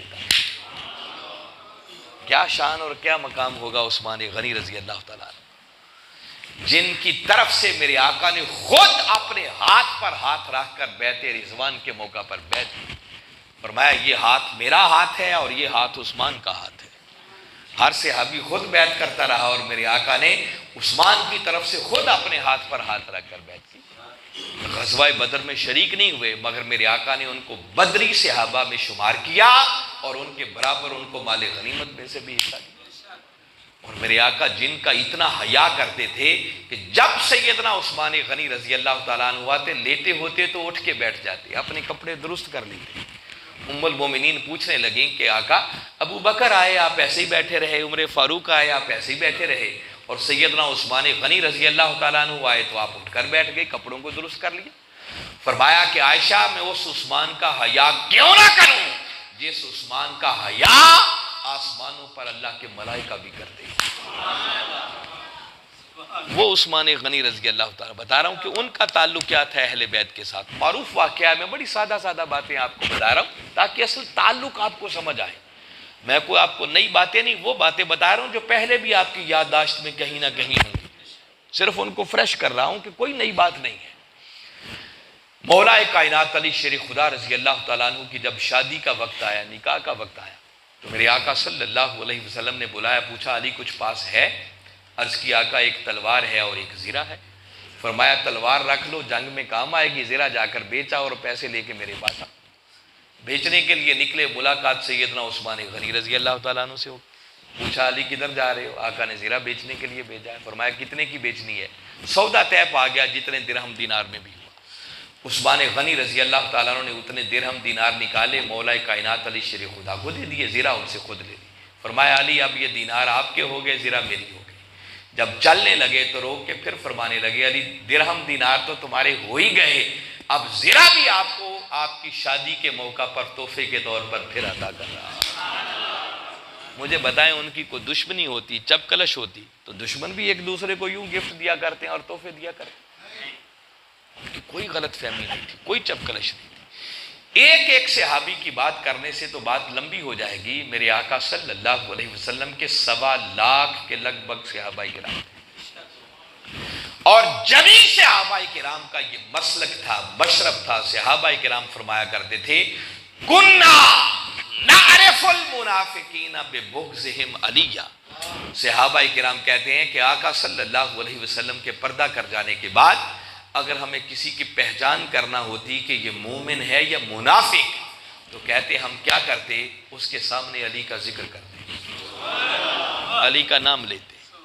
وہ صحابہ کرام کا بھی نعرہ حیدری ہوگا نا جو وہ لگاتے ہوں، کہتے پھر علی کا ذکر کر کے، اور ذکر کر کے پھر ان کے چہروں کو تکتے، جس شخص کو پہچان کرنا ہوتی اس کے چہرے کو تکتے، کہتے ہیں اگر علی کا ذکر سن کر اس کے چہرے پر تنگی کے آثار نظر آتے، گھٹن محسوس ہوتی، تو کہتے ہم سمجھ جاتے کہ اس بدبخت سے بڑا منافق اور کوئی نہیں ہے۔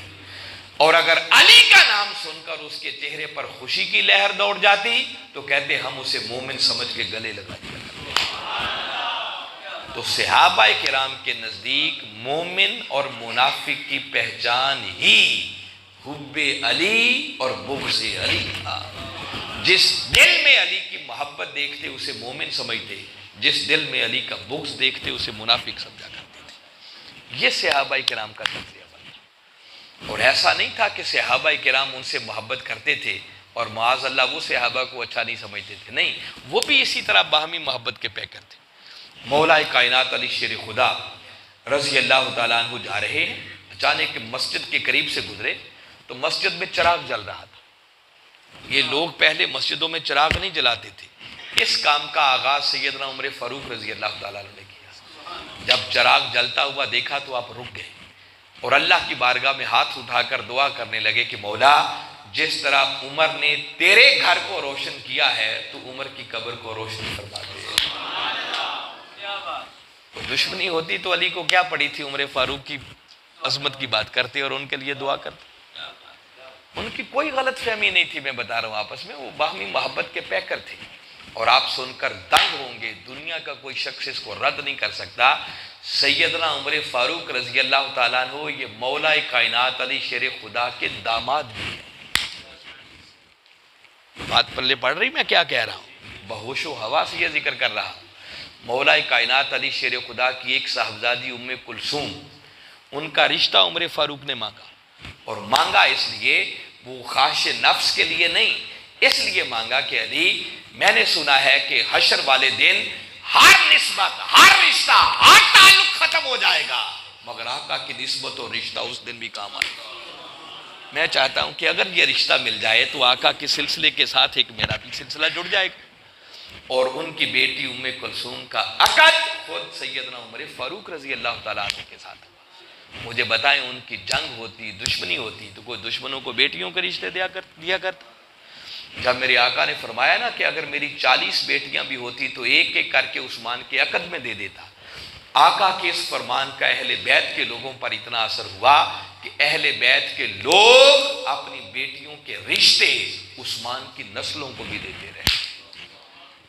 اگر یہ باتیں بتاتا کوئی نہیں ہے آپ، ان کی آپس میں محبت کیا تھی، رشتہ داریاں کیا تھی۔ امام باقر علیہ السلام اہل بیت کے فرد ہیں۔ ان کے دور میں ایک شخص ان کے پاس آیا اور آ کر پوچھنے لگا، کیا امام علی مقام ذرا فرمائیں، کیا تلواروں کے دستے پر چاندی چڑھانا جائز ہے؟ لوگ زینت کے لیے پیچھے کئی کچھ باندھ لیتے تھے۔ امام باقر علیہ السلام سن کے فرمانے لگے جائز ہے۔ یہ فتنہ اس دور میں بھی پیدا ہو چکا تھا۔ جیسے ہی انہوں نے فرمایا جائز ہے تو سوال کرنے والے نے پلٹ کے پھر پوچھا کہ کوئی دلیل؟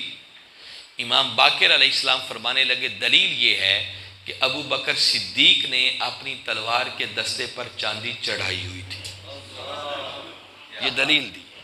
یہ بات جو سنی نا تو وہ سوال پوچھنے والا چونک پڑا اور پلٹ کر عرض کرنے لگا، کیا امام علی مقام، کیا آپ بھی ابو بکر کو صدیق کہتے ہیں؟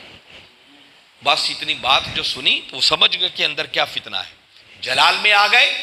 آپ نے کعبے کی طرف رخ کر لیا اور فرمایا نعم الصدیق، نعم الصدیق، نعم الصدیق، فمن لم یکن لہ صدیق فلا صدق اللہ قولہ فی الدنیا والآخرہ۔ فرمایا ہاں وہ صدیق ہیں، صدیق ہیں، صدیق ہیں، جو ان کو صدیق نہیں مانتا خدا اسے دنیا میں بھی جھوٹا کرے گا، آخرت میں بھی جھوٹا کرے گا۔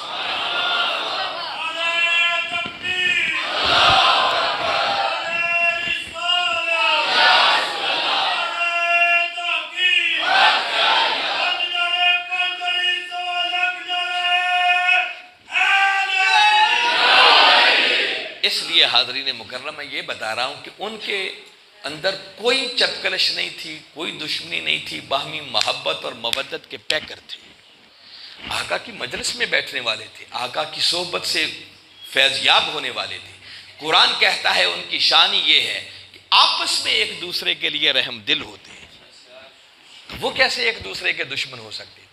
یہ تو صرف بعد میں یار لوگوں نے اپنے پیٹ کے 2 ٹکے کے مفاد کی خاطر اور 1.5 اینٹ کی مسجد کے مفاد کی خاطر میرے آقا کی امت کے مفاد کو نظر آتش کر دیا اور ایسی سٹوریاں بنا کر امت کو سنائیں کہ آج کی نوجوان نسل غلط تاثر یہ لے رہی ہے کہ معاذ اللہ شاید صحابہ اہل بیت کے دشمن تھے اور اہل بیت صحابہ کے دشمن تھے۔ نہیں، وہ باہمی محبت کے پیکر تھے۔ اب صرف چند منٹوں کے لیے آپ کو بتا رہا ہوں، چونکہ جلسہ بالخصوص محرم کے دنوں میں ہو رہا ہے اور امام علی مقام امام حسین علیہ السلام اور اہل بیت کے ذکر پر یہ مشتمل ہے، تو بتانا چاہ رہا ہوں چونکہ آپ کثرت کے ساتھ سنی لوگ بیٹھے ہیں، آپ کو بتانا چاہ رہا ہوں کہ مت سمجھا کریں کہ اہل بیت سے محبت کرنا یہ شیعہ لوگوں کا کام ہے۔ جس طرح کی اہل بیت کی محبت ہونی چاہیے نا، ہمارے دلوں میں وہ نظر نہیں آتی۔ ہم اہل بیت کا ذکر ڈٹ کر اس طرح نہیں کرتے، ڈرتے ہیں، اور ڈرتے اس لیے ہیں کہ اگر اہل بیت کا ذکر ہم نے زوردار طریقے سے کر دیا تو لوگ کہیں شیعہ ہی نہ کہنا شروع کر دیں۔ تو میں یہ بات بتا رہا ہوں کہ اہل بیت کی محبت شیعت نہیں، اہل بیت کی محبت عین ایمان ہے۔ ایمان ملتا بھی اہل بیت کی محبت کے صلے میں ہے، اور ملا ہوا ایمان یہ بچتا بھی اہل بیت کی محبت کے صدقے سے ہے۔ جو سینہ اہل بیت کی محبت سے خالی ہے نا، اس سینے میں نہ ایمان آ سکتا ہے، نہ اسلام آ سکتا ہے، نہ قرآن آ سکتا ہے، وہ دائرہ ایمان سے خارج ہے۔ اور میں زور دے کے کہہ رہا ہوں، اب میں اس سبجیکٹ میں نہیں جا رہا، اس پر قرآن کی آیتیں، آقا کے فرامین شاہد ہیں۔ اہل بیت کی محبت یہ کوئی مستحب عمل نہیں ہے۔ میں کیا کہہ رہا ہوں؟ اہل بیت کی محبت مستحب عمل ہوتا ہے نا، کہ کر لیا تو ٹھیک، نہ کیا تو کوئی گناہ نہیں۔ اہل بیت کی محبت کوئی ایسی چیز نہیں ہے، اہل بیت کی محبت فرض ہے۔ کیا ہے؟ فرض ہے۔ یہ جو آیت کریمہ ہے نا سورہ شورا کی، قل لا اسألکم علیہ اجرا الا المودۃ فی القربی، محبوب نے بتا دو کہ میں نے جو کچھ تمہیں دیا اس پر تم سے کسی اجر کا سوال نہیں کرتا، ہاں اگر کوئی تقاضا ہے تو صرف ہے الا المودۃ فی القربی، کہ میری قرابت سے محبت کرنا، مودت رکھنا۔ جب یہ آیت کریمہ اتری نا، میرے آقا نے تلاوت کی، صحابہ کرام نے موقع پہ کھڑے ہو کے ایک سوال کیا۔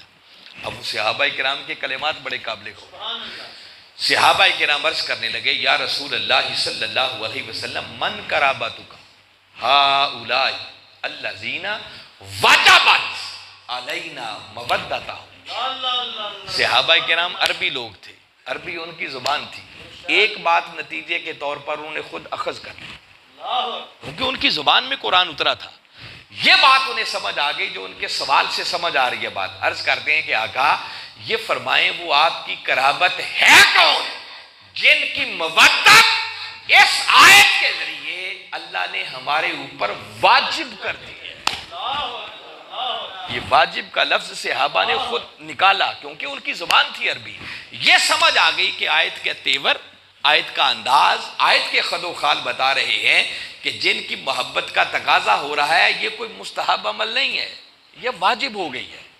اب جاننا یہ چاہتے تھے کہ آقا وہ ہستیاں ہیں کون، اور آقا نے نہیں فرمایا کہ یہ واجب کہاں سے نکلا ہے۔ آقا نے اس بات پر کوئی کمنٹ ہی نہیں کیا، اور آقا کا اس بات پر تبصرہ نہ کرنا اس بات کی تائید آ کہ ہاں جو تم نے سمجھا ہے درست ہے، واجب ہو گئی۔ اور وجوب کا لفظ کبھی کبھی فرض کے لیے استعمال ہوتا ہے، وہ میں بتاتا ہوں آگے۔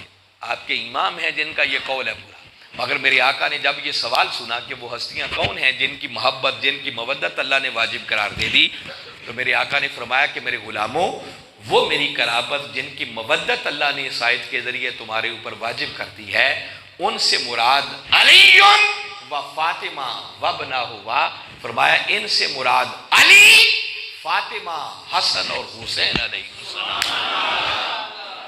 تو آقا نے نام لے کر بتا دیا، اور آقا سے بڑھ کر قرآن کی کوئی تفسیر نہیں کر سکتا۔ تو آقا نے جب نام لے لیا تو پتہ چل گیا کہ ان 4 ہستیوں سے محبت کرنا یہ ہمارے اوپر واجب ہو گیا۔ اور امام شافعی رحمۃ اللہ تعالی علیہ کا قول ہے، وہ کہتے ہیں یا اہل بیت رسول اللہ صلی اللہ علیہ وسلم حبکم فرض من اللہ فی القرآن انزلہ، اے کملی والے آقا کی اہل بیت، تمہاری محبت اللہ نے قرآن کے ذریعے ہمارے اوپر فرض قرار دے دی ہے۔ کیا قرار دے دی ہے؟ فرض قرار دے دی۔ اس لیے میں زور دے کے کہہ رہا ہوں، مت سمجھا کرو کہ اہل بیت کی محبت شیعت ہے، یہ شیعت نہیں، یہ عین ایمان ہے، یہ فرائض میں ہے، یہ کوئی مستحب عمل نہیں کہ کر لی تو ٹھیک، نہ ہوئی تو کوئی بات نہیں، یہ فرض ہے۔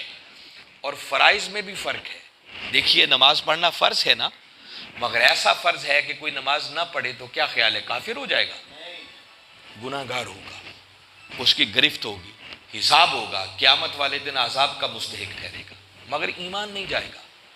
روزہ رکھنا فرض ہے، بغیر کسی شرعی عذر کے کو روزہ نہ رکھے تو کافر نہیں ہوگا، گناہ گار ہوگا، عذاب ملے گا، مگر ایمان نہیں جائے گا، مومن رہے گا۔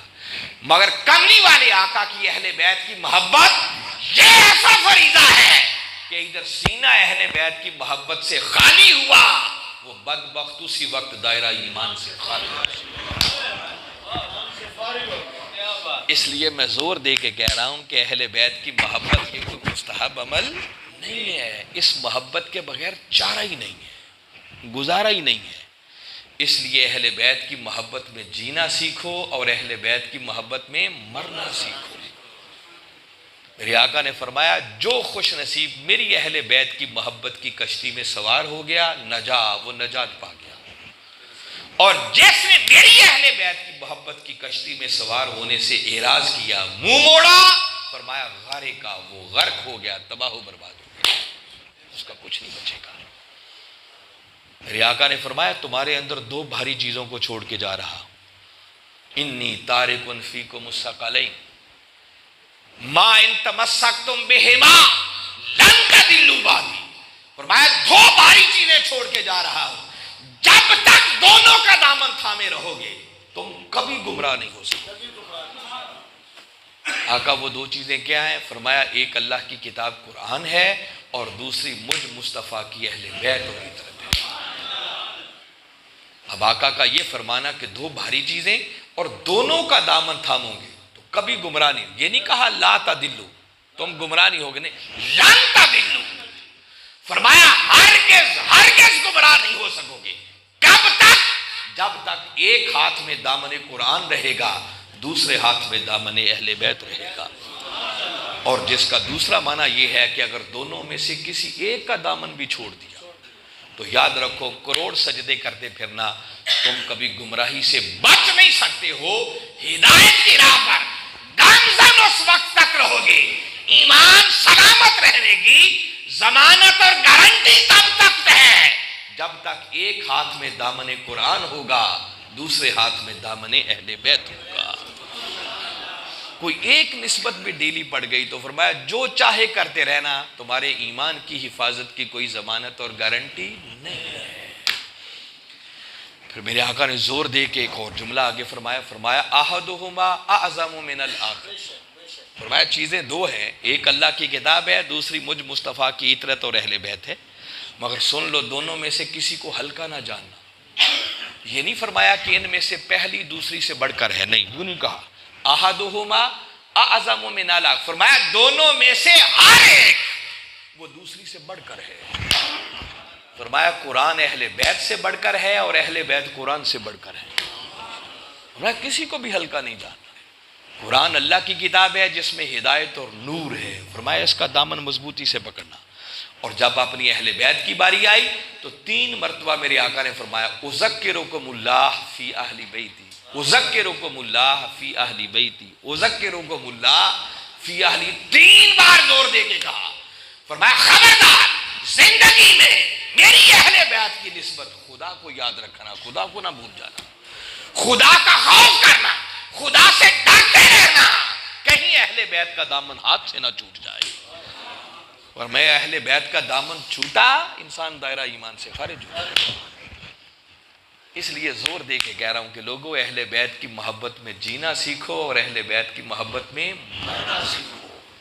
اس محبت کے بغیر گزارا ہی نہیں ہے, چارہ ہی نہیں ہے, یہ ایمان ہے. اور اس لیے میرے آقا نے اشارہ کر کے فرمایا تھا من احب ہؤلاء فقد احبنی ومن احبنی فقد احب اللہ. فرمایا جس نے ان سے محبت کی گویا اس نے مجھ سے محبت کی, اور جس نے مجھ سے محبت کی اس نے اللہ سے محبت کی, اور جس نے اللہ سے محبت کی فرمایا اللہ اسے جنت میں داخل کر. جس کا مطلب جنت میں داخلہ, اللہ کی محبت, رسول کی محبت, ان ساری چیزوں کا سارے کا سارا دار و مدار وہ علی, فاطمہ, حسن اور حسین کی محبت پر ہے. ان ہستیوں کی محبت ہے تو رسول کی محبت بھی قبول ہے, اللہ کی محبت بھی قبول ہے, جنت میں چلے جاؤ گے. اور اگر سینہ ان کی محبت سے خالی ہے تو کروڑ نعتیں پڑھتے پھرنا تمہاری نعتیں رد کر دی جائیں گی, کروڑ ذکر کی محفلیں سجاتے رہنا رد کر دی جائیں گی, جنت کے قریب پھٹک بھی نہیں سکتے. مجھے بتائیں جب آقا نے فرما دیا الحسن والحسین سیدہ شباب اہل الجنہ, فرمایا حسن اور حسین جنت کے جوانوں کے سردار ہیں. کیا خیال ہے, مانتے ہیں سردار؟ جو مانتا ہے بھلا ہاتھ کھڑا کرے. اللہ آپ کو اس عقیدے پر قائم رکھے. دیکھیے ان کو جنت کے جوانوں کا سردار نہ آپ نے بنایا نہ میں نے بنایا, ان کو جنت کے جوانوں کا سردار اللہ اور اس کے رسول نے بنایا, تو انکار کون کر سکتا ہے. اب خاص بات جو حضور شیخ الاسلام نے اس حدیث مبارکہ کے اندر ایک فرمائی نا, وہ سنانا چاہ رہا ہوں جو موضوع سے ریلیونٹ ہے. آپ نے فرمایا یہ تو بات سمجھ میں آ گئی کہ وہ جنت کے جوانوں کے سردار ہیں, مگر اس بات کے اندر ایک بات چھپی ہوئی ہے, اور وہ بات یہ چھپی ہوئی ہے کہ ذرا سوچیں جنت کے سردار ہوں حسنین کریمین علیہم السلام, سردار یہ ہوں, مالک یہ ہوں, تو ٹھنڈے دل سے سوچیں کہ ایسا بدبخت جنت میں جا سکے گا جس کے دل میں ان کے بابا کا بغض ہو. سردار وہ ہوں اور ان کے بابا کا بغض رکھنے والا بھی جنت میں گیا بیٹھا, تو سرداری نہ ہوئی, یہ تو تماشا بن گیا. تو آقا کے فرمان کا معنی یہ ہے کہ لوگوں جنت میں صرف وہ جائے گا جس کے سینے میں اہل بیت کی محبت ہوگی. اہل بیت کی محبت کے بغیر کوئی جنت کے قریب بھی نہیں پھٹک سکے گا. اس لیے میں بار بار کہہ رہا ہوں کہ اہل بیت کی محبت میں جینا سیکھو اور اہل بیت کی محبت میں مرنا سیکھو, اس کے بغیر چارہ نہیں ہے. یہ سبق ہے جو منہاج القرآن اس صدی کے اندر دے رہا ہے. میں نے کتنے ایمان کے سرچشمے بتائے تھے؟ 5. 4 میں بتا چکا ہوں. محبت الہی, محبت رسول صلی اللہ علیہ وسلم, پھر محبت صحابہ کرام, پھر محبت اہل بیت, اور ایمان کا 5واں سرچشمہ ہے محبت اولیاء, آقا کی امت کے برگزیدہ اور صلحاء. جب تک ان 5 طبقات کے ساتھ اپنا تعلق انسان قائم نہیں کرتا, ان سے نسبت غلامی قائم نہیں کر سکتا, اس کا ایمان مکمل نہیں. یہ ایک رخ آپ کو بتا رہا ہوں اس آیت کا جہاں سے بات شروع کی تھی. ان 5 سرچشموں کے ساتھ اگر تعلق قائم ہو جائے تو پھر انسان دنیا میں بھی کامیاب ہے اور آخرت میں بھی کامیاب ہے. منہاج القرآن وہ پلیٹ فارم ہے, یہاں سے یک وقت ان 5 محبتوں کا درس ملتا ہے. وہاں سے محبت الہی کی بات بھی ملے گی, عشق رسول کا سبق بھی ملے گا, محبت اہل بیت کا سبق بھی ملے گا, تعظیم صحابہ کا سبق بھی ملے گا, اور محبت اولیاء کا فیضان بھی ملے گا. اس لیے ان 5 سرچشموں سے تعلق قائم کرو.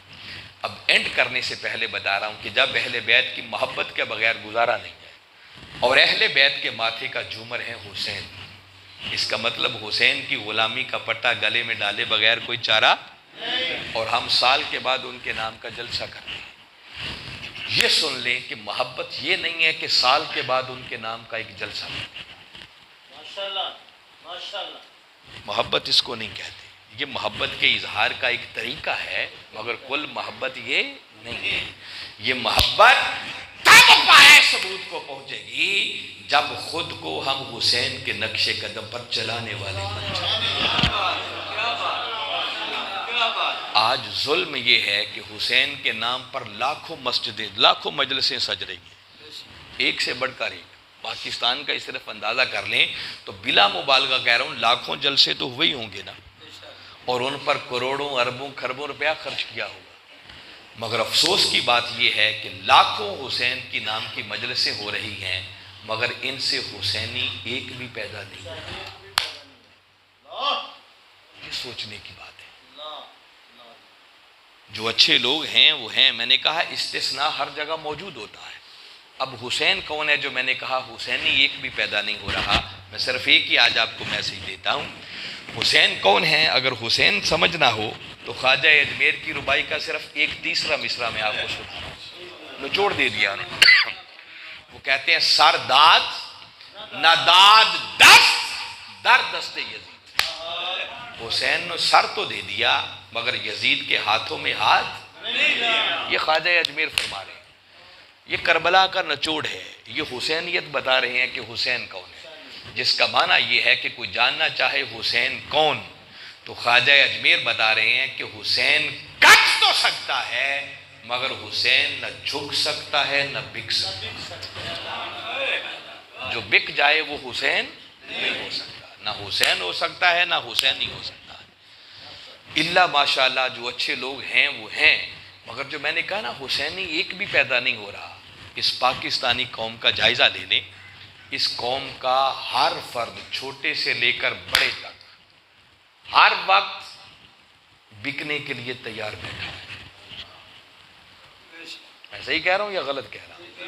مہینہ پہلے آپ کے ملک میں ضمنی الیکشن ہوئے ہیں نا، اور پھر الیکشن ہوتے ہی رہتے ہیں۔ اس قوم کو آج بھیڑ بکریوں کے ریوڑوں کی طرح خریدا جاتا ہے۔ کوئی ہزاروں میں بکتا ہے، کوئی لاکھوں میں بکتا ہے، کوئی کروڑوں میں بکتا ہے اور کوئی اربوں میں بکتا ہے۔ وہ دو بزرگ آپ کے پڑوس گجرات میں بیٹھے رہے ہیں نا، کوئی یاد آ رہا ہے؟ کوئی خرید و فروختی ہو رہی ہوگی نا، معلوم نہیں ہے بکنے والا کتنے اربوں میں بکا، خریدنے والوں نے کتنے میں خریدا، اور ڈیل کروانے والے نے اپنا حصہ کتنا لیا۔ اور پوری قوم کو دیکھ لے تو میں بتا رہا ہوں قوم بک رہی ہے۔ کوئی اپنے گاؤں کی نالیوں کے نام پہ بک جاتا ہے، کوئی علاقے کی سڑکوں کے نام پہ بک جاتا ہے، کوئی بیٹے کی نوکری کے نام پہ بک جاتا ہے، کوئی 2,000 لے کے بک جاتا ہے، کوئی 500 روپے پہ بک جاتا ہے۔ اور جس بیچارے کا کہیں ہاتھ نہیں پہنچتا نا، وہ پولنگ والے دن پیپسی کی ایک بوتل پہ بھی بکنے کے لیے تیار ہے۔ میں یہ کہہ رہا ہوں کہ اتنی مجلسیں کر کے حسینی ایک بھی پیدا نہیں ہو رہا، یہ سوچنے کی ضرورت ہے۔ ہم بدلیں گے کب؟ ہمارے بدلنے کا وقت کب آئے گا؟ محبت خالی سال میں ایک جلسہ کر لینے کا نام ہے، یا حسین کے نقش قدم پر بھی چلنا شروع کریں؟ ہم کیا کرتے ہیں؟ جلسہ کرتے ہیں اور جلسہ رکھ کے پھر علامہ صاحب کو کہتے ہیں ہمیں سنائیں امام علی مقام کی شہادت کیسے ہوئی تھی، علی اکبر کی شہادت کیسے ہوئی، انہوں محمد کی شہادت کیا بھی۔ ان شہادتوں کا ذکر کرنا، سونا، آنسو بہانا، رونا، یہ سب عبادت ہے، اس کا انکار نہیں ہے، مگر ساری زندگی یہی سنتے سناتے رہو گے، رو دو کے چلے جاؤ گے، یا یہ بھی سوچو گے کہ انہوں نے قربانی دی کیوں تھی؟ کون کے نقش قدم پر بھی کبھی چلنے کا سوچیں گے؟ حسین نے اپنے نانا کی امت کو جینے کا گر سکھایا ہے، امت وہ سیکھنے کے لیے تیار ہے، اس کی طرف سوچنے کے لیے تیار نہیں۔ حسین تو وہ ہیں جنہوں نے کربلا میں کٹے ہوئے سر کے ساتھ نیزے کی نوک پر سوار ہو کر بھی قرآن پڑھا۔ کوئی کہے گا قرآن نہیں پڑھا، تو ٹھیک ہے بابا، پڑھا نہیں، قرآن سنا، آیت کو سمجھا اور سمجھ کر قاری قرآن کو جواب دیا، اور یہ قرآن کی تلاوت سے بھی بڑا کام ہے۔ تلاوت کرنا تو سیدھا آیت کو پڑھنا ہے نا، وہ خالی پڑھ نہیں رہے، آیت کو سن بھی رہے ہیں، سمجھ بھی رہے ہیں، اور اس کے مطابق قاری قرآن کو جواب بھی دے رہے ہیں۔ حسین نے کٹے ہوئے سر کے ساتھ نیزے کی نوک پر سوار ہو کر قاری قرآن کو جواب دے کر یہ بتا دیا کہ حسین کا سر تن سے تو جدا ہو سکتا ہے مگر حسین قرآن سے جدا نہیں ہو سکتا۔ اور ہم کیسے حسین کے ماننے والے ہیں کہ مہینوں گزر جائیں ہمیں قرآن کی زیارت بھی نصیب نہیں ہوتی، ہمیں صحیح ڈھنگ کے ساتھ وہ قرآن پڑھنا بھی کوئی نہیں آتا، زندگیاں بیت گئیں، بال سفید ہو گئے، مشکل سے مشکل کام کر لیے، نہیں کیا تو قرآن پڑھنا نہیں سیکھا۔ نہ ہمیں پڑھنا آئے نہ ہمیں سمجھ اس میں لکھا کیا ہے. تو مجھے بتائیں جس قوم کو کتاب پڑھنا نہیں آتی، سمجھ کوئی نہیں لکھا گیا ہے، عمل خاک کریں گے؟ کیا کریں گے؟ حسین تو وہ ہے جس نے تیروں تلواروں نیزوں کے سائے میں اپنا آخری سجدہ بھی قضا نہیں ہونے دیا. اور ہم کیسے حسین کے ماننے والے ہیں جنہیں 5 وقت کی نماز کی بھی فرصت کوئی نہیں. میں یہ کہہ رہا ہوں کہ خالی حسین کے نام کی تقریریں سنو گے یا خود بدلو گے بھی؟ میں نے صرف موٹی موٹی 2-3 باتیں بتائی ہیں. اگر انہی کو پلے باندھ لیں اور اپنی زندگی کو بدل لیں، قرآن کے ساتھ تعلق پیدا کریں، 5 وقت کی نماز مس نہ ہو، اور حسین کی طرح ڈٹ جانا سیکھیں، نہ جھکے نہ بھگے. جس دن اس قوم نے بکنا چھوڑ دیا اس دن سے اس ملک اور قوم کی تقدیر بدل جائے گی. یہ ذمہ دار قوم ہے خود.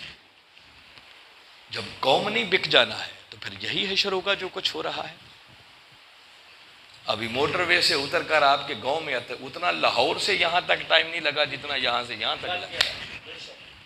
اور مجھے سن کے حیرت ہوئی ہے کہ ایم پی اے بھی آپ کا پڑوسی ہے، ایم این اے بھی آپ کا پڑوسی ہے.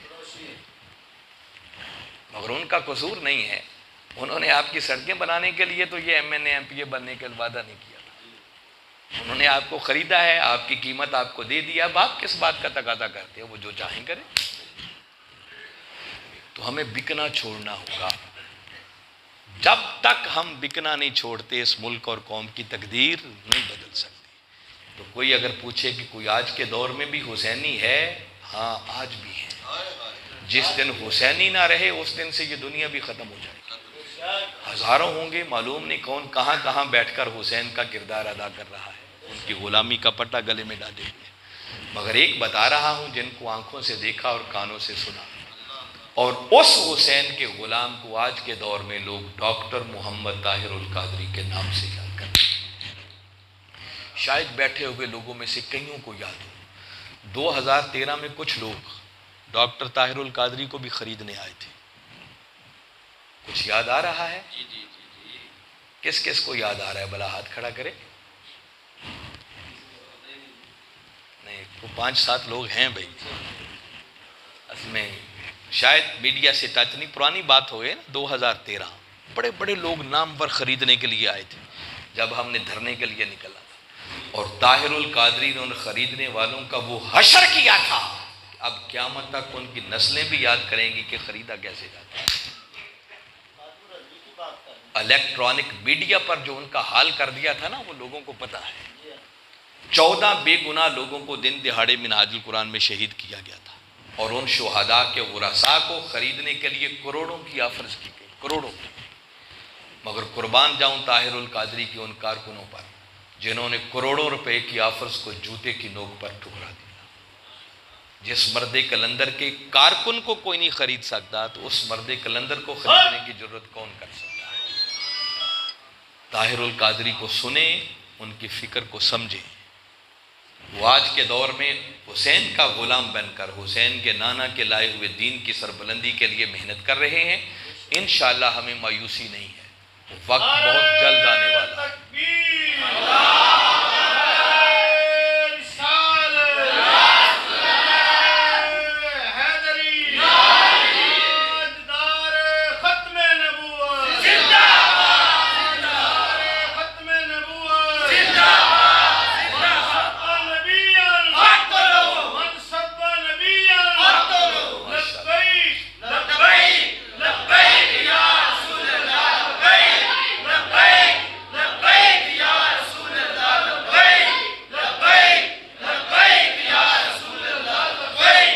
یہ کر رہا تھا کہ ڈاکٹر طاہر القادری کو مت سمجھے کہ خاموشی کے ساتھ کہیں بیٹھے ہوئے ہیں. نہیں، وہ بڑی کھلی آنکھوں کے ساتھ اور کھلے کانوں کے ساتھ بیٹھے ہوئے ہیں. انشاءاللہ جب انہوں نے محسوس کیا کہ ہاں اب قوم کو تھوڑی سی ہوش آ گئی ہے، انہوں نے 72 دن تک اسلام آباد بیٹھ کر اس قوم کو پکارا تھا.